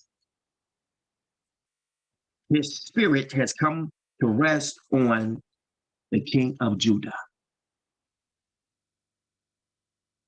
Not by might, nor by power, but by my spirit. The rod has been chosen. That's why he said, it's my witness that's come to bear witness that you are mine. So you think is going to come out this witness mouth? The gospel. To bear witness where we come from and who you are. Oh, I can't wait till the call part 5 is released. I didn't give you everything, but I gave you enough goodies to want to go search through that book. Most people say, like, you know what? I don't even listen to the Bible. But when, I ain't gonna lie, but when you bring out the word, it makes me want to go look through that book. A lot of people in prison say the same thing. You in prison, they used to like to read books. They're like, dude, I've seen people in my life, my boy Anthony, who, so shows up and changed the system. He told me that, bro, he said, I done heard people talk about the Father. I done heard them talk about it, but not the way you do. And you talk about him like he's right there sitting next to you. The way you have a relationship with him is totally different than I've ever heard in all of my entire life. All that comes out of you, bro, is the word. You ever turn it off? That's what it said to me. He tries to say the same thing. All we're going to talk about is the word. That's it. That's it. Nothing else. You know anything else? You want to know anything else? Not really.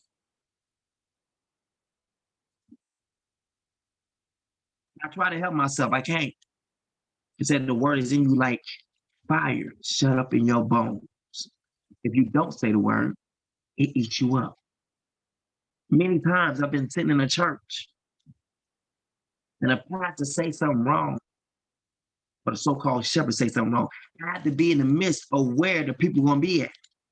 Well, if he's so much in the truth, why did the Father allow him to go into the same thing we went into? Because he says, I'm going to raise him up in the midst of you. Whatever you're going to go through, I'm going to go through it too. That's just how the Father works.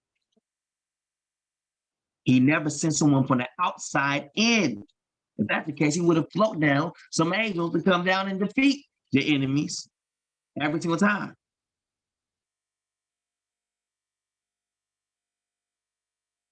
To share in the glory, you have to do something. You have to go through the suffering. If you ain't willing to go through the suffering, you ain't willing to receive the glory.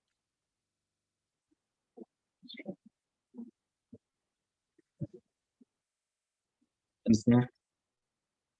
So I can't wait till I release the call part 5, because we're gonna bring up some things that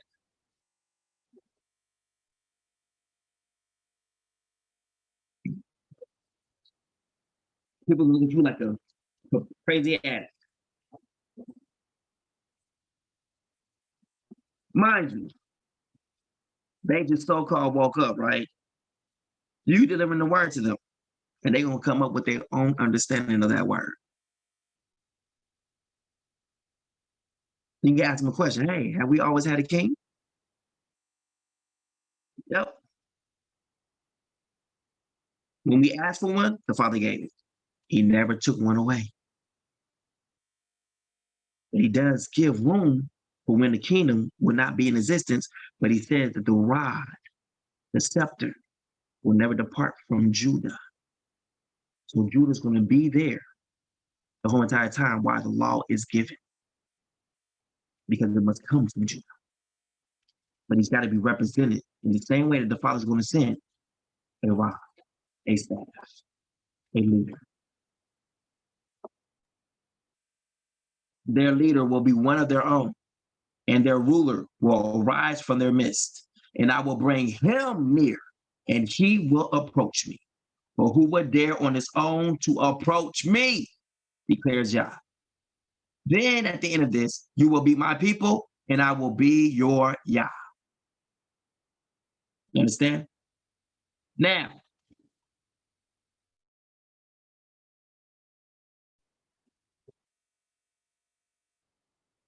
The scepter will not depart. Numbers.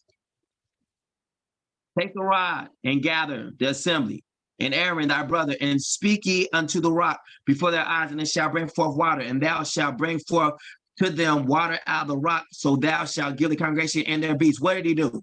And Moses took the rod, Judah, from before Yah as he commanded him. And Moses and Aaron gathered the congregation together before the rock, and he said unto them, hear now, you rebels, what must we fetch you water out of this rock? And Moses lifted up his hand, and with his rod, the authority of Yah, he smote the rock twice, and the water came out abundantly. And the congregation drank, and their beasts also. Watch this. And Yah said, spake unto Moses and Aaron, because you believed me not. You leaned to your own understanding in this major thing.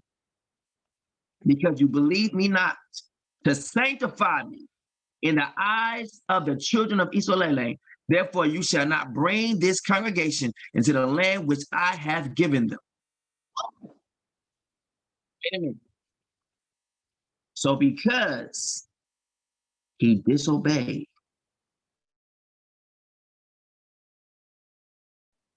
he was cut off. You see, this rod is acting like the signet ring that we seen that was happening with King Darius. Remember when, the evil magicians and them was trying to get Daniel killed? They said, look, we understand your greatness, King. That's cool, but we need for you to put the seal that literally establishes you as a king. That if you go back on this, with this seal on there, you are no longer a king, no longer fit to be a king or be a ruler over us. That's what they was going for. They was going for King Darius, his authority. Like where you get your authority from. That's the seal we want. And so he placed that seal on it. That's exactly the same seal that rod represented. And he's holding that rod at the spirit of truth, you understand?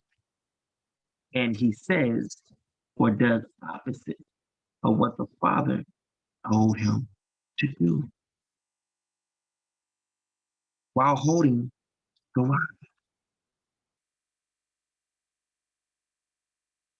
Instead of speaking like he was commanded while holding this thing of authority, he did the opposite. Instruct the rod with the rod.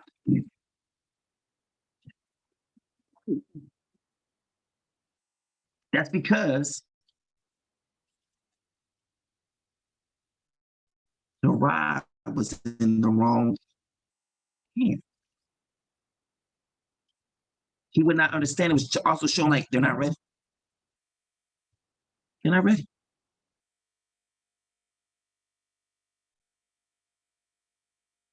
This rod has to get into a place where my word is inclined in their heart, where they will do nothing else outside of it. He heard the word, but had no room to receive that new revelation. He, like many others, he fled away from the Father. Even though he's right there in front of the people, he left the Father. Left him. Why? Because he didn't understand it. Because I don't understand this. All I understand is hitting and seeing things happen. I don't understand what you mean by me speak to the rock only. He didn't give him no other instructions. He said, speak to the rock, my boy. He did not understand that. So therefore, Moses did what he understood. And at that moment, he lost all usefulness for the next phase in them becoming a body or becoming put together. The Father will use you as long as he can. But the moment you know more than him, you're like a branch that be get cut off. But you cut yourself off. You think you the one walking away when the Father's like, all right. The moment you can no longer understand him, we see that what happened to Moses, he is replaced. Do we need to go further? Let's go look at that real quick. Moses gets replaced. The moment he stopped understanding and stopped listening, the moment he gets replaced. This is the water of Meribah, because the children of Israel strove with Yah, and he was sanctified in them.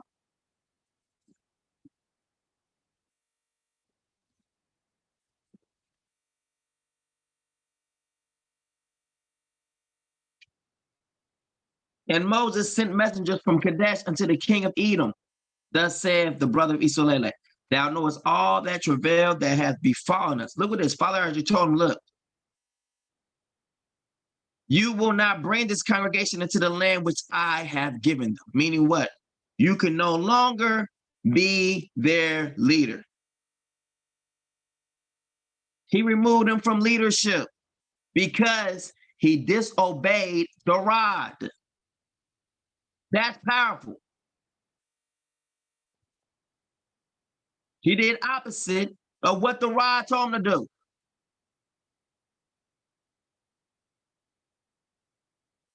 Thus said thy brother Israel, or Israel. We got to find the right name, you know what I'm saying? Pretty much of the Bantus.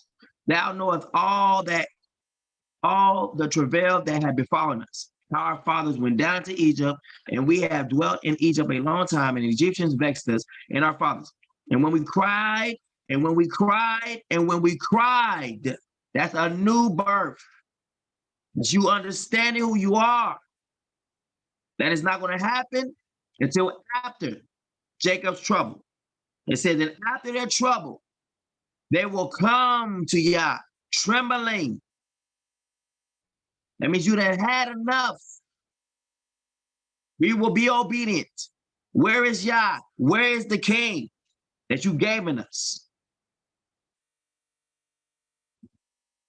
And when we cried unto Yah, he heard our voice and sent an angel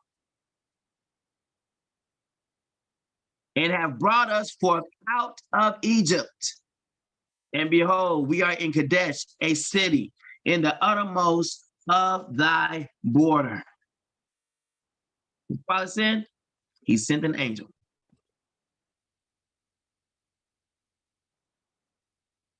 Let us pass, I pray thee, through the city, through the country. We will not pass through the fields or through the vineyards. Neither will we drink of the water of the wells. We will go by the king's highway. We will not turn to the right hand nor to the left until we have passed your borders. And Edom, Esau, said unto him, you shall not pass by me, lest I come out against you with the sword.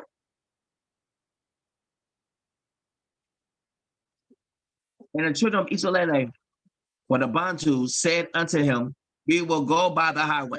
And if I and my cattle drink of thy water, then I will pay for it. I will only, without doing anything else, go through on my feet. And he said, you shall not go through. And Edom came out against him with much people and with a strong hand. Thus Esau, Edom, refused to give the Bantus passage through his border. Wherefore the Bantus turned away from him. And the children of the Bantus, even the whole congregation, journeyed from Kadesh and came unto Mount Hor. And Yah spake unto Moses and Aaron in Mount Hor by the coast of the land of Edom or Esau, saying, Aaron shall be gathered unto his people. Meaning what?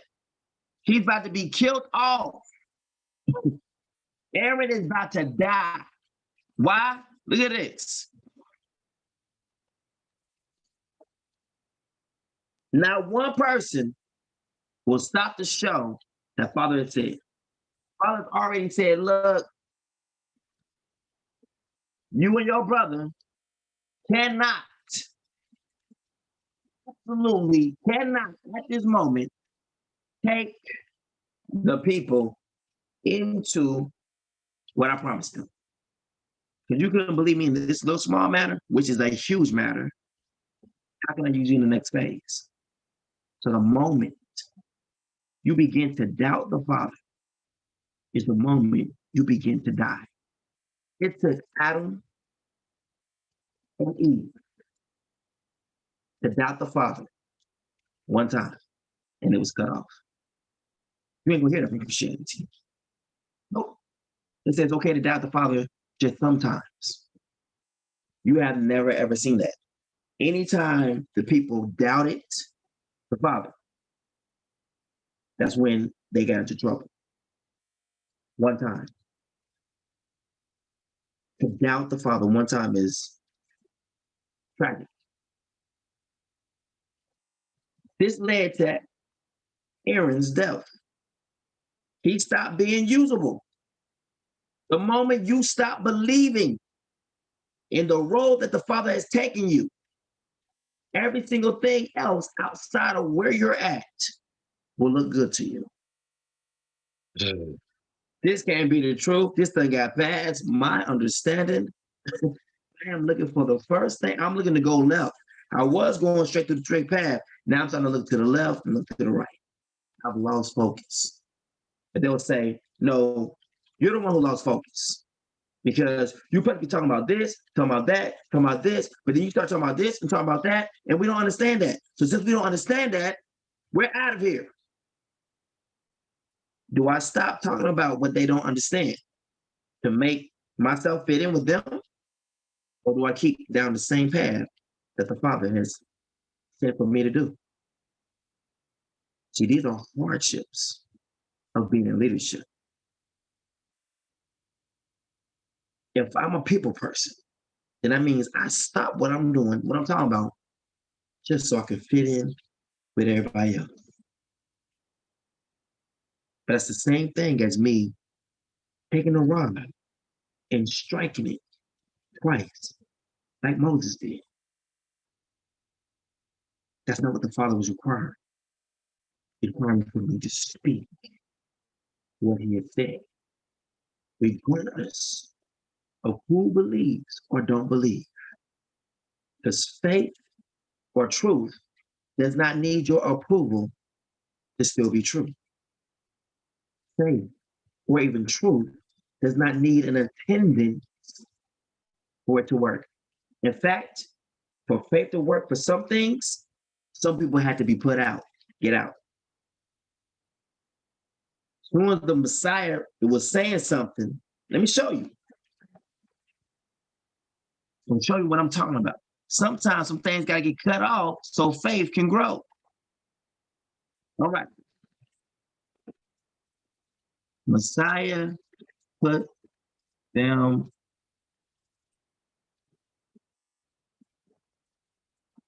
out.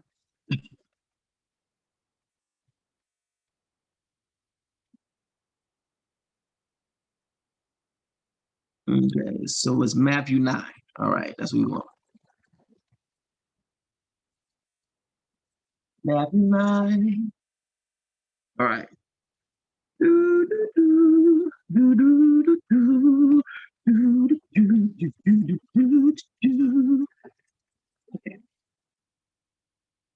Oh, the Father's speaking right now, boy. We just speaking. Right.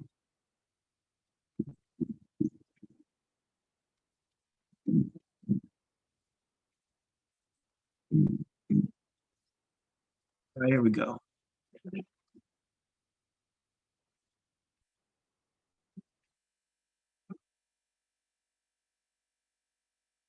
All right. The healing touch of the Messiah. While he spake these things unto them, behold, there came a certain ruler and worshipped him, saying, my daughter is even now dead. So the Messiah is getting worshiped. He came through and bid him what? Homage, and worshipped him, saying, my daughter is even now dead. It's a stranger, right? But come and lay thy hand upon her, and she shall live. And the Messiah rose and followed him, and so did his disciples. And behold, a woman which was diseased with the issue of blood 12 years came behind him and touched the hem of his garment. For she said within herself, if I may but touch his garment, I shall be whole. And the Messiah turned him about, and when he saw her, he said, daughter, be of good comfort. Your faith has made thee whole. What happened? Her belief. Her belief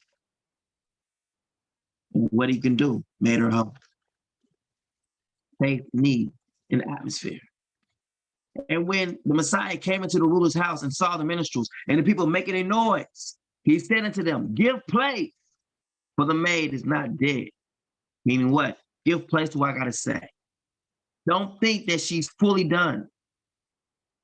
So it's faith is requiring an atmosphere for it to work for the people there.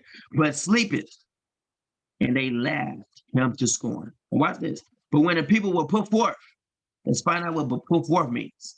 He went in and took her by the hand, and the maid arose, and the fame hereof went abroad into all that land. So let's find out what put forth means. Does that mean to be put out?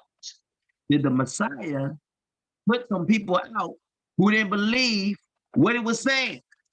Let me go see that. Because people think that everyone has to be in your boat in order for the things to happen that the Father's saying. Your boat to float, I need you in it. You know.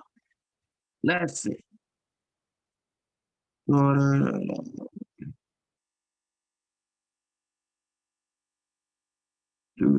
here. Put forth.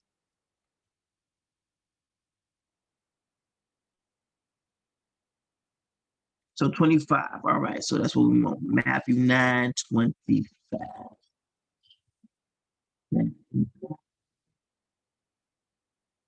Let's see if we can find the words.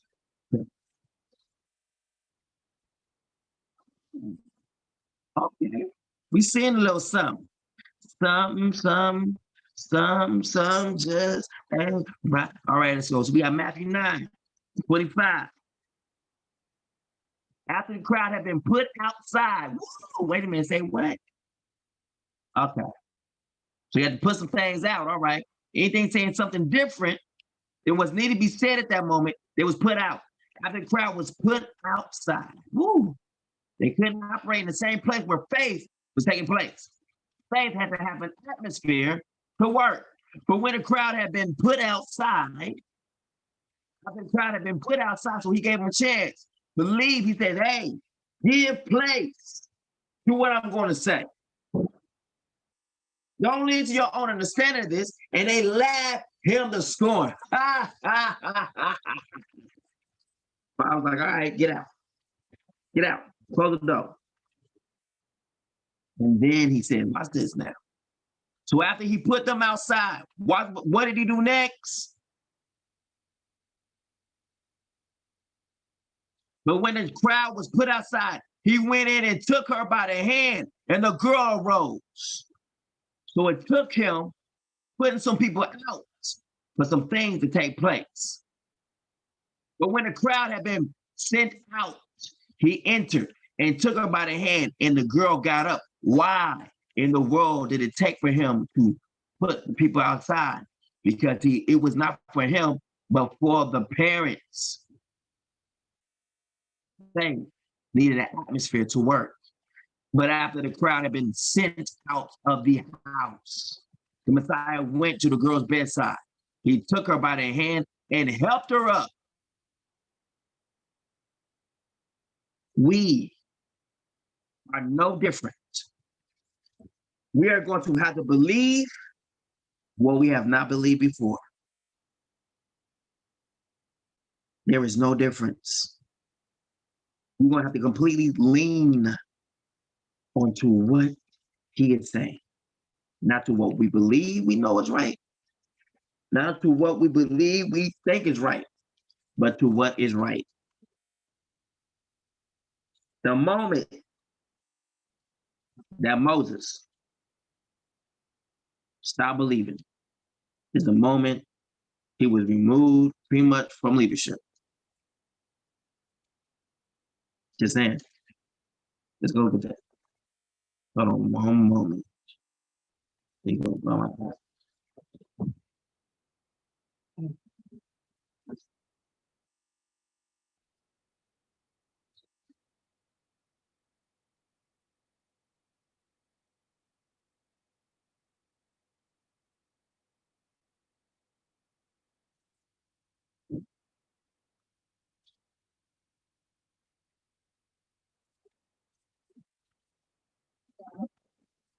All right. Let's go. And when the multitude was put forth, right? He went in and took her by the hand, and the maid arose. And when the crowd was put forth, what? Sent out of the house. When it was put outside, when it was driven outside, when he said, get out. However, the place was cleared of the crowd, the Messiah went in, and on his taking a little girl by the hand, she arose. But when the crowd was put forth, put out,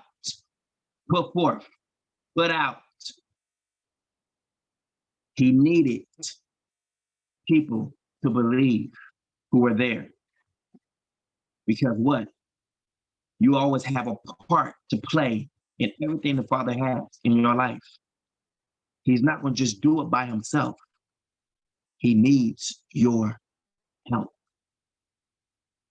He will do nothing without first showing what he's going to do to the prophets. That is his word. So he's going to bring it through the prophet's mouth. But a lot of things the prophet's going to say sometimes you may not understand. But this still does not make it less true because you don't have any understanding in it. We must do what the Father say do at all times, regardless if we understand it or not. That is called being truly obedient. Those who worship me in spirit and in truth, not based off of what they understand to be true. That is called partial, that's called biasness. Truth is not biased, it's absolute.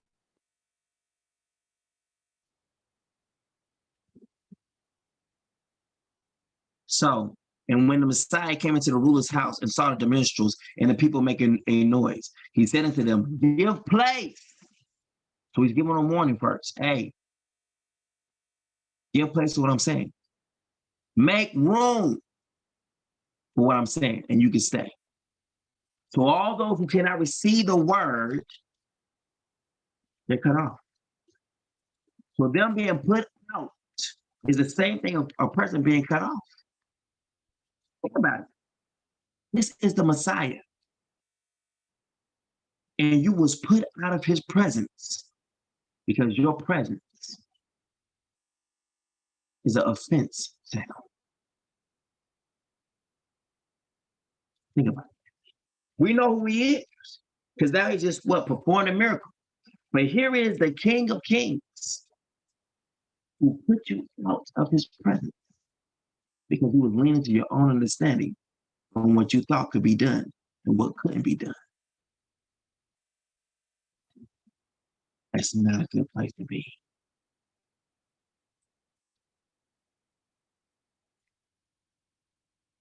But yet a lot of our people are there right now. Because things is not done according to what they understand. So therefore, they have left. So the Father can literally shut some things down to get you to understand. Like I said, none of the things of what people hear about me now has any bearing to what the Father chose before you see what you see right now. And my testimony gives word to all of it.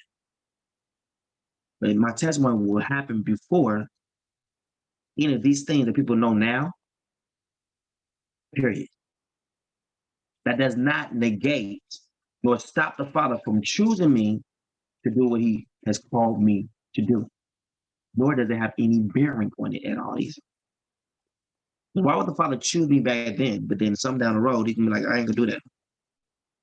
Everything the Father has asked me to do, I have done it up until now. Everything they asked me to do, everything, all the way up to this very point in my life. Owned by Jesus Christ, get a trademark, did that. Get my songs copywritten, did that.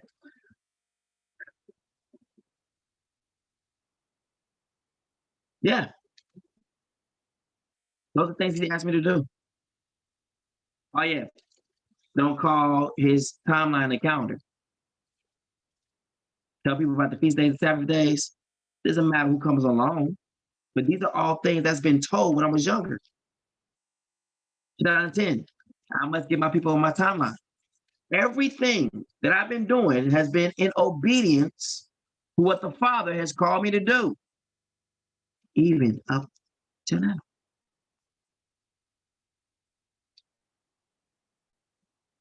And I was told about he must get his people on his timeline.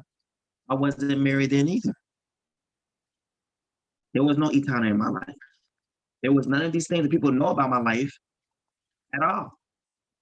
Does that make what the Father said to me to be untrue? Because of what people know now, or what they think they know now. I'm showing that the Father anointed me before any of these things would ever take place, that people are judging now to be true based off of what they hear now. The 97 is before 2019, 2018, 2014, 2013, 2012, 2011, 2010.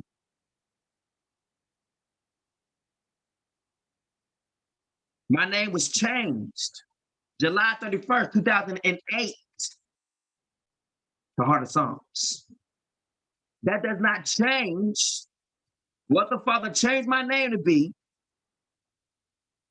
from 2008 from now in 2019, 2020, 2021. All the Father changed his mind now. He's flip-flop. He's talked with every wind of doctrine or what belief people have. When I saw the water and the fire, I was nowhere near being married. I was 17 years old. So wait a minute. So what's happening now, and people judging about, had all the effect of it back then, when the Father's giving it to me when I'm young and I'm not even attached to anybody. Not even one time. Please, for somebody, the Father gives me all the authority, chooses me all before I ever get hitched to anybody. Signifying what? Before I ever get married to anyone, he has already stamped me to being owned by him.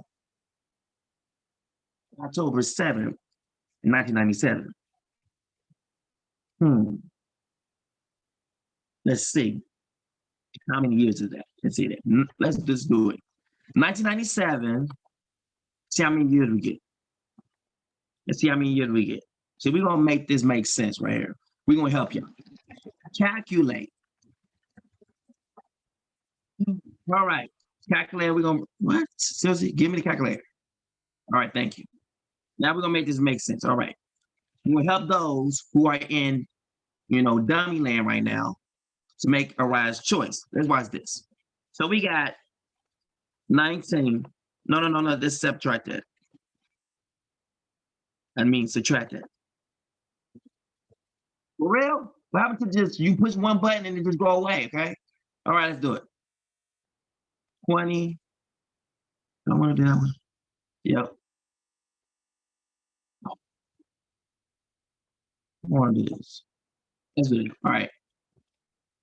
2021 minus 1997. 24 years.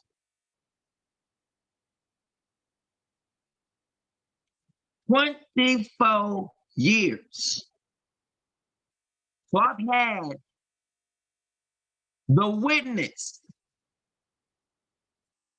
for 24 years.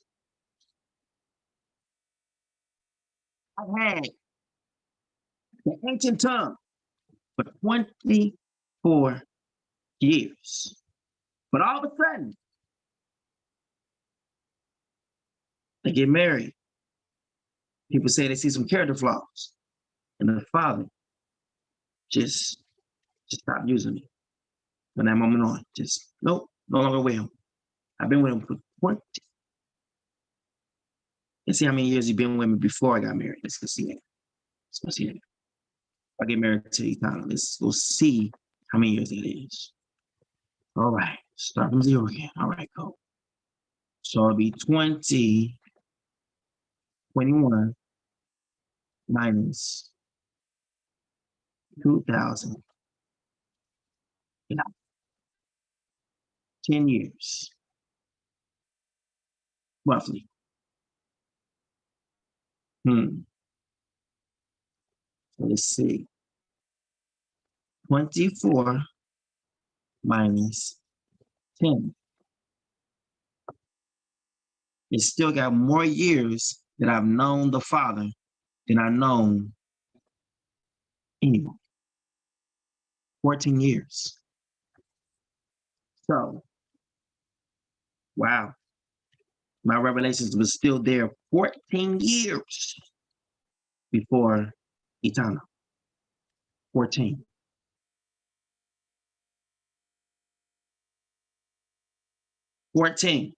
So the Father just gonna go flop after already knowing me, giving me revelation for 14 years. And then all of a sudden it's gonna stop. Because people say they see a character flaw. Because things don't line up to what they think is supposed to be. Please, anybody, make that make sense? Anybody? Please. I'm asking you, make it make sense. We're putting the math together, buddy. Putting it out there. And then in the car part 5, when we begin to line up what's been said in my mouth with scripture, we're going to see who belongs to the Father and who don't. Because man shall not live by bread alone, but by every word that proceeds from my mouth, which is the same thing as having the rod. Those who are what? Obedient to my kingdom. Obedient to my ways. As for the ancient pathways, why? Because he's trying to tell you how the leadership and how you're going to be delivered out of slavery. Follow. As for the ancient paths. Why? Because salvation is going to come from the way I did things back in the ancient days. Those who are his sheep will hear his voice and not turn a blind ear to it. How did he deliver you in the old times? The same exact way. Because the Messiah was there and they said, hey, is it time for us to go back to the old times?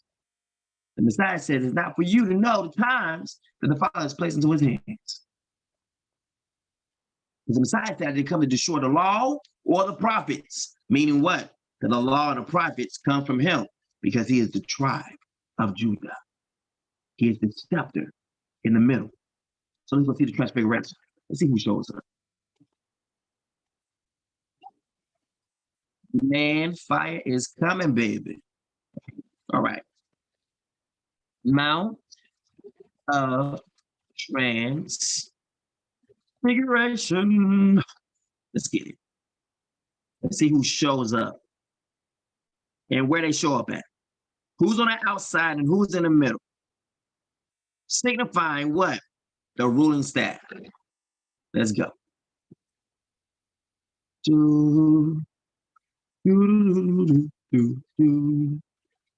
I like this version.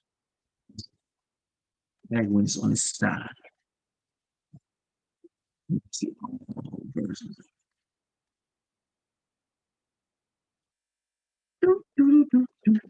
Bible Hub, buddy. Okay. That's right. Let's go to Matthew. Dang, for real? Okay.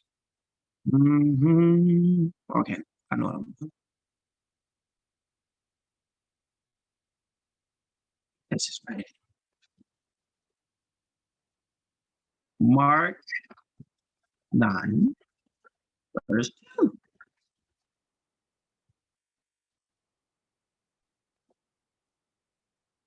There we go. There we go. There we go. All right.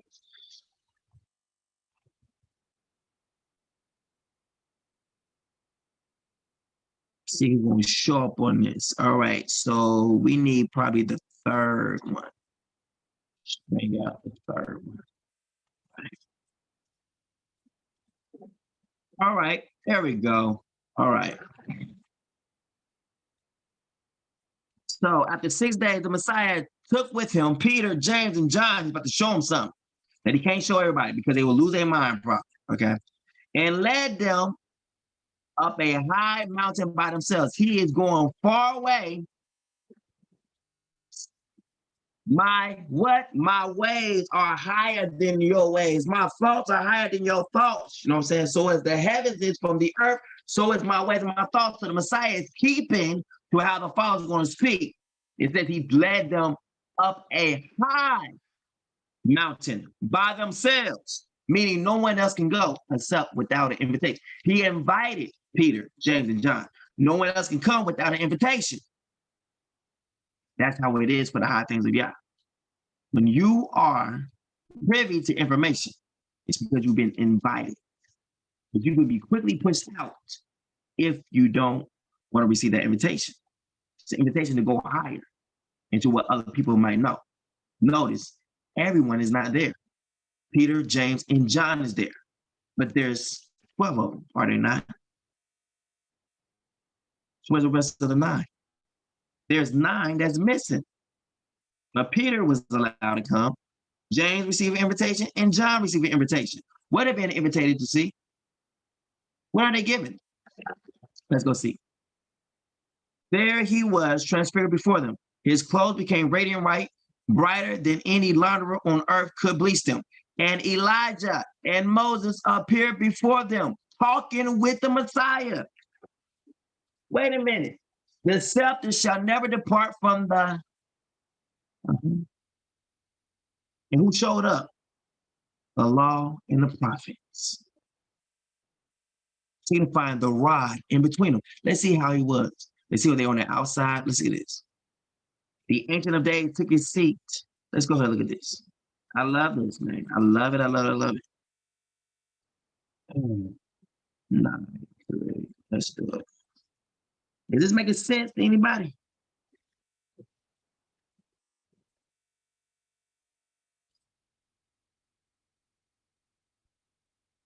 And there appeared unto them Elias or Elijah with Moses, and they were talking with the Messiah. And Peter answering said to the Messiah, Master, it is good for us to be here, and let us make 3 tabernacles, one for you, one for Moses, and one for Elijah. For he wist not what to say, but they were so afraid. And there was a cloud that overshadowed them, and a voice came out of the cloud saying, this is my beloved son. What are you going to say? Hear him. And suddenly, when they had looked round about, they saw no man anymore, save the word only with themselves. Now watch this. This revelation came to them from the Father. The Father invited them up, and then he says to them, what? Hear him. This is my son. Listen to him. Meaning what? He done took them far beyond what they understood. Peter, James, and John has been taken to another place that the other 9 was not allowed to go. But they will have to teach the others how to get there. So I'm not moved when people leave. Why? Because it just means, hey, you can't go up no further. I can't go no further than what you believe. And as they came down from the mountain, he charged them that they should tell no man what things they have seen till the Son of Man was risen from the dead. They will have a revelation after his resurrection. And they kept that saying with themselves, questioning one another what the rising from the dead should mean. So they didn't understand it, even though they received it. And they asked him, saying, why say the scribes that Elijah must first come? And he answered and told him, Elias verily cometh first, and restoreth all things. And how is it written of the Son of Man that he must suffer many things and be set at nothing, at naught, or set what? Against, or set out. Let's see what not means.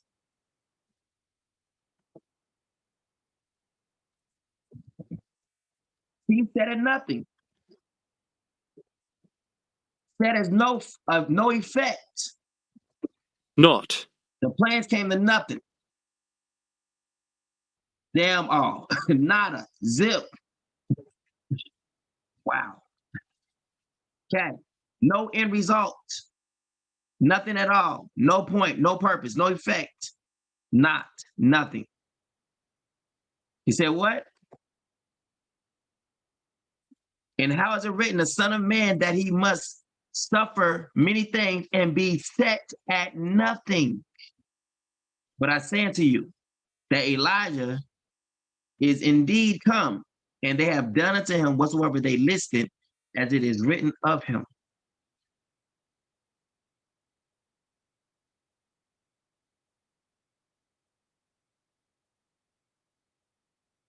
So watch this.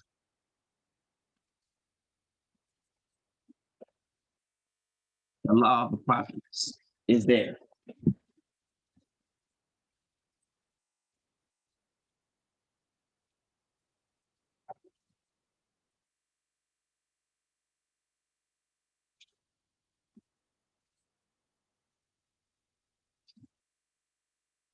The law of the prophets is there, as y'all can see clearly. It's there. It's just there under a different guise of what we may not understand. Okay. Now I'm going to get up off here. We had 3:25. And we're going to put on the other video so I can see this. You can see everything. The Father does not change. And the ancient pathway does not have a change in it either. Father is doing what he said he would do. We are in Jacob's trouble and been here for a while. The scepter will not depart from Judah. So that means those who will be ruling factors will have Judah still associated with them, nor the root, nor the staff from between his feet until Shiloh, until the king, the new king comes and the allegiance of the nations is his. Meaning what? The kingdom of Judah in their leadership role will continue on through a rod. Thy rod and thy staff. Thy rod. Look, they do what? They comfort me. The law and the prophets comfort me. You can see the Messiah is being comforted by Moses and Aaron, and Moses and Elijah being there. They came there and they was like, look, this is cool. They came. They comfort. Thy rod and thy staff, they comfort me. Yea, do I walk through the valley of the shadow of death, because I have the commandments of the Father. I will fear no evil, for they are with me. Why? He's with you through what? Through the rod and the staff. They comfort me. So the rulers, your guidance, your rulership, they comfort me. It brings me comfort.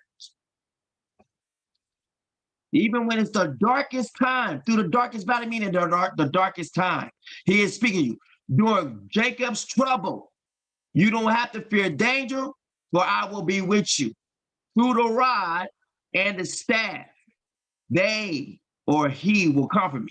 He is talking to you about the two witnesses. Watch this. Isaiah 11. Through the darkest time of your life. And there shall come forth a rod out of the stem of Jesse, and the branch shall grow out of his roots. And the spirit of Yah shall rest upon him, and the spirit of wisdom and understanding, spirit of counsel and might, and the spirit of knowledge and the fear of Yah. Watch this. And shall make him of quick understanding in the fear of Yah. And he shall not judge after the sight of his eyes, neither reprove after the hearing of his ears. But with righteousness shall he judge the poor, and reprove with equity for the meek of the earth. And he shall smite the earth with the rod of his mouth, and with the breath of his lips shall he slay the wicked. This is going to do what? Through your darkest time, your rod and your staff, they comfort me. The laws that's going to be pouring forth in your darkest time. Yea, though I walk through the valley of the shadow of death, when your darkest hour comes upon you, Isolele, fear no evil, for I'm with you. Through the rod and the staff, they will bring you comfort. Here is your darkest hour coming to an end. Isolele. That's what Isaiah 11 is saying about. It's talking about the end of Jacob's trouble. This book is telling you the end of Jacob's trouble. The end of your slavery is the end of Jacob's trouble. At the end of it is salvation. Salvation awaits for each and every one of our people. That is the gospel.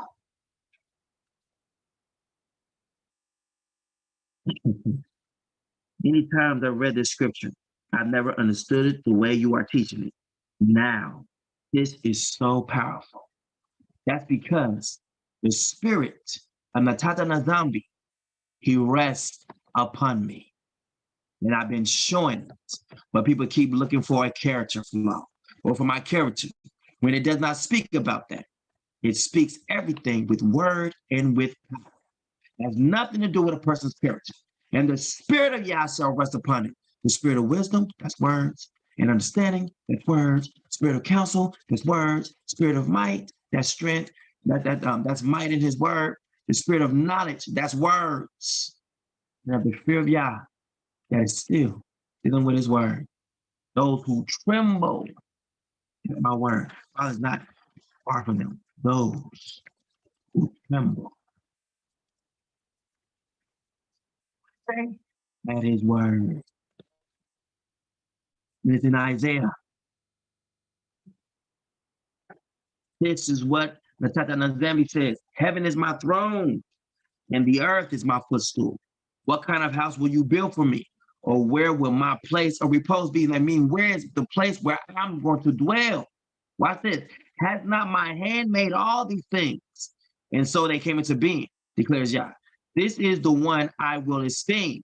He who is humble and contrite in spirit, who trembles at my word. So the Father says, I'm going to choose to be king. Look, this is the one I will esteem, meaning what? This is the one I will lift up. Esteem means to lift. So the Father said, this is one I'm going to choose for my own home, my own house. This is one I will respect, admiration, approval, appreciation, acclaim, honor, praise, pay homage to. You understand? So the opposite is disrespect. This is one I will be in awe of, reverence. This is one I will veneration. This is one I will recognize. This is one I will have regard to, appreciate. You understand? I will recognize him. I will treasure. I will honor. I will praise. I will extol. I will look up to. I will prize. I will like. I will value. I will admire. This is the one I will admire, the Father is saying. So he admires us, right? This is the one I will admire. He who is humble and contrite in spirit, who trembles at my word. This one will become what? My king. He just said his house. What kind of house will you build for me? Or where will my place of repose be? Like, where will I rest at? And then he says what? He gives you, tell you what he's going to choose for a house. A person. Has not my hand made all these things? Meaning what? They're not fit for me. I made them. And so they came into being. Declares Yah. Meaning what? I cannot live into something that has no life. You can't breathe. I'm not going to live in temples made by hands. This is what he's saying right here. Now he goes on. Declares Yah. This is the one I will esteem. Meaning what? One who will have the recognition from me. Meaning what? This is the one I will live in. This is who I'm going to choose to lead my people. This is the one I will esteem. This is the one I will lift up. He who is humble and contrite in spirit, who trembles at my word. This is the one I will esteem. Then we see it right here. This is the Father esteeming that person. And there shall come forth a rod out of the stem of Jesse, which is Judah, and a branch shall grow out of his roots, meaning what? A new king. And the spirit of Yah shall rest upon him, shall esteem him. And the spirit of wisdom and understanding shall esteem him. The spirit of counsel and of might shall esteem him. The spirit of knowledge and the fear of Yah shall esteem him. And shall make him of quick understanding in the fear of Yah, it shall esteem him. And he shall not judge after the sight of his eyes, neither reprove after the hearing of his ears, because it's esteeming him. It's esteeming him, lifting him up higher than what people would normally think. Now, the other does not. Is this making sense to anybody? And am I leaning to my own understanding in this?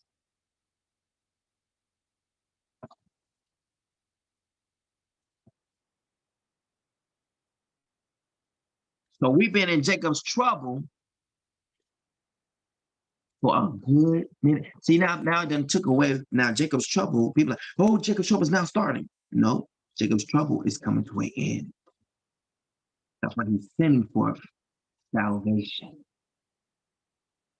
Why in the world was I not born back during the time of their so-called civil rights movement?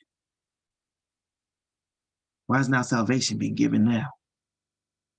At the end of Jacob's trouble. And in the fourth generation, there will return. When you leave here, you're going back home because you are the fourth generation. That's the gospel. That's the good news. That Jacob's trouble is coming to an end. It's not about to start. You've been in it. You was born in Jacob's trouble. That's why it says to pray for the peace of our people. But the Father is trembling everything.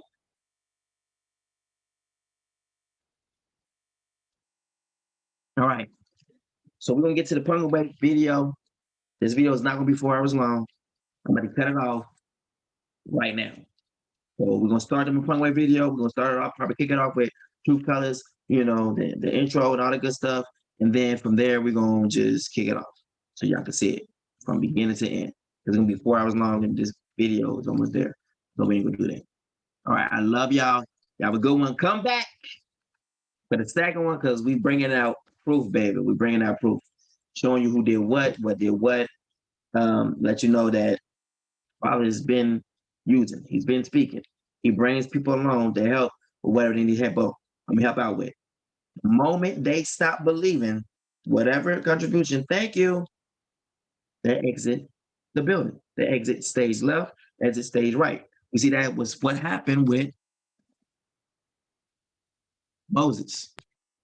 After he could no longer understand what the Father was doing, or no longer was obedient, he had to exit stage left. Him and his brother had to go. Same thing. It's no different with us. And everyone shall be gathered unto his people, for he shall not enter into the land which I have given unto the children of Israel. or to the Bantus, because you rebelled against my word. You rebelled against the scepter. You rebelled against Judah, who represents the lawgiver at the water of Meribah. You went against the kingdom. Take Aaron and Eleazar, his son, and bring them up unto Mount Hor. There's about to be a change of positioning. And strip Aaron of his garment. Now, see how fast this takes place. Look, everything seems to be good, but the Father has not forgotten anything. He knew what took place, so he has to do something. And strip Aaron of his garments, and put them upon Eleazar, his son. And Aaron shall be gathered unto his people, and shall die there. And Moses did as the Most High, or the Father, commanded. And they went up into Mount Hor in the sight of all the congregation. It's being done before everyone. And Moses stripped Aaron of his garments and put them upon Eleazar, his son. And Aaron died there in the top of the mount. And Moses and Eleazar came down from the mount. And when all the congregation saw that Aaron was dead, they mourned for Aaron 30 days, even all the house of Israel. Now, wait a minute. The moment they stopped believing was the moment they was cut off. Totally different from Christianity, isn't it? We think because we stop believing it and just don't think it's true, that the truth stopped being the truth because of our own truth. And so I cut off from there. I'm no longer a part of that over there. And think that just because you left, that you make you think that you are in the truth. No, the Lord just cut you off or allowed you to cut yourself off. And we're seeing that. Moses and Aaron are being cut off from the people because of disbelief one time. Not two times. Once. Once, the moment that they did something opposite of what the Father said, it was cut off. Any prophet who says a word that I have not said, that prophet must die. This is exactly what's happened to Aaron and Moses. Look at that. There's no respect of persons for anyone in this truth. The moment that Moses and Aaron did opposite of what the Father said was the moment they had to die. That prophet shall die.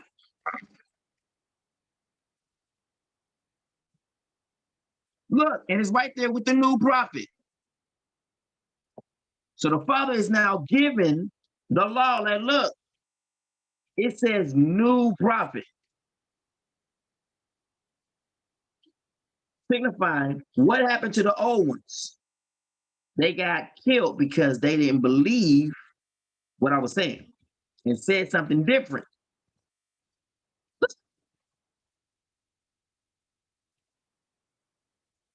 I have no more use for them. A new prophet. And I will hold accountable anyone. Anyone means anyone. That's Moses and Aaron. So just because you did something, you heard something, don't mean once you start doing opposite of what Father say do, you can't be cut off.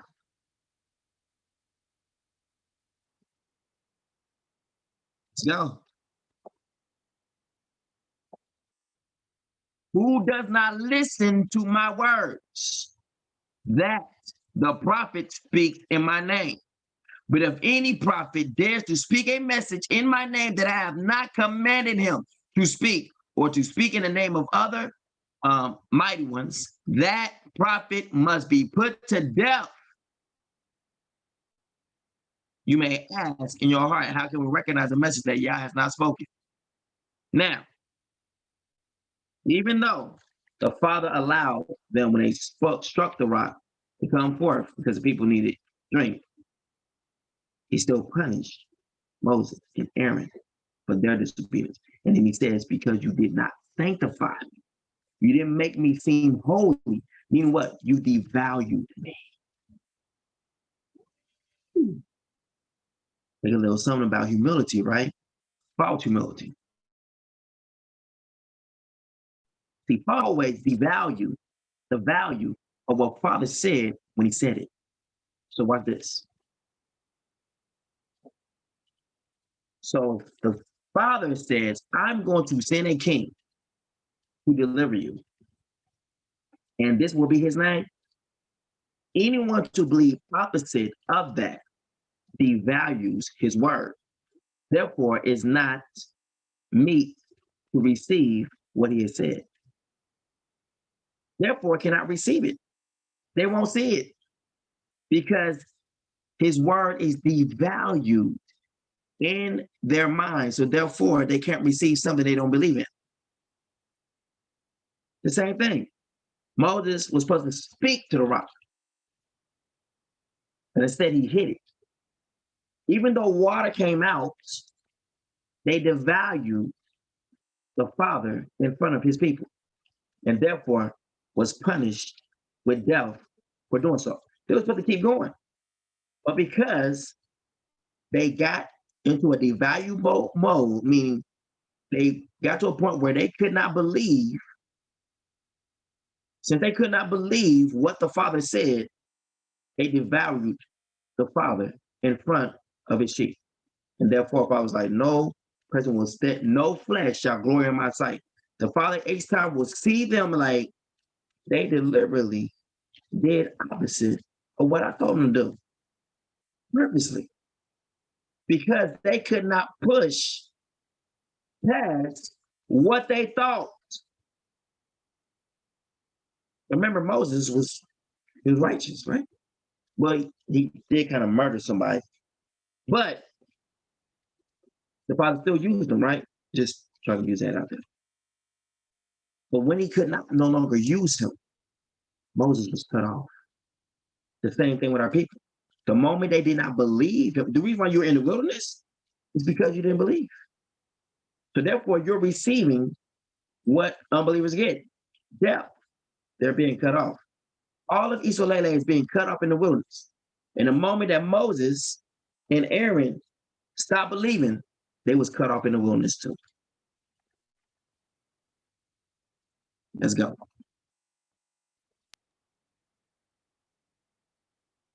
So let's see what happened to Moses. So he's gathered. They mourn for 30 days. Whew. This is sad right here.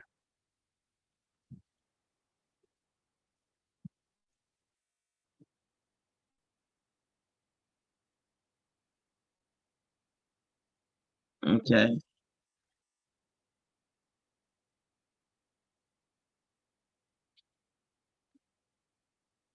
Okay. Let's see.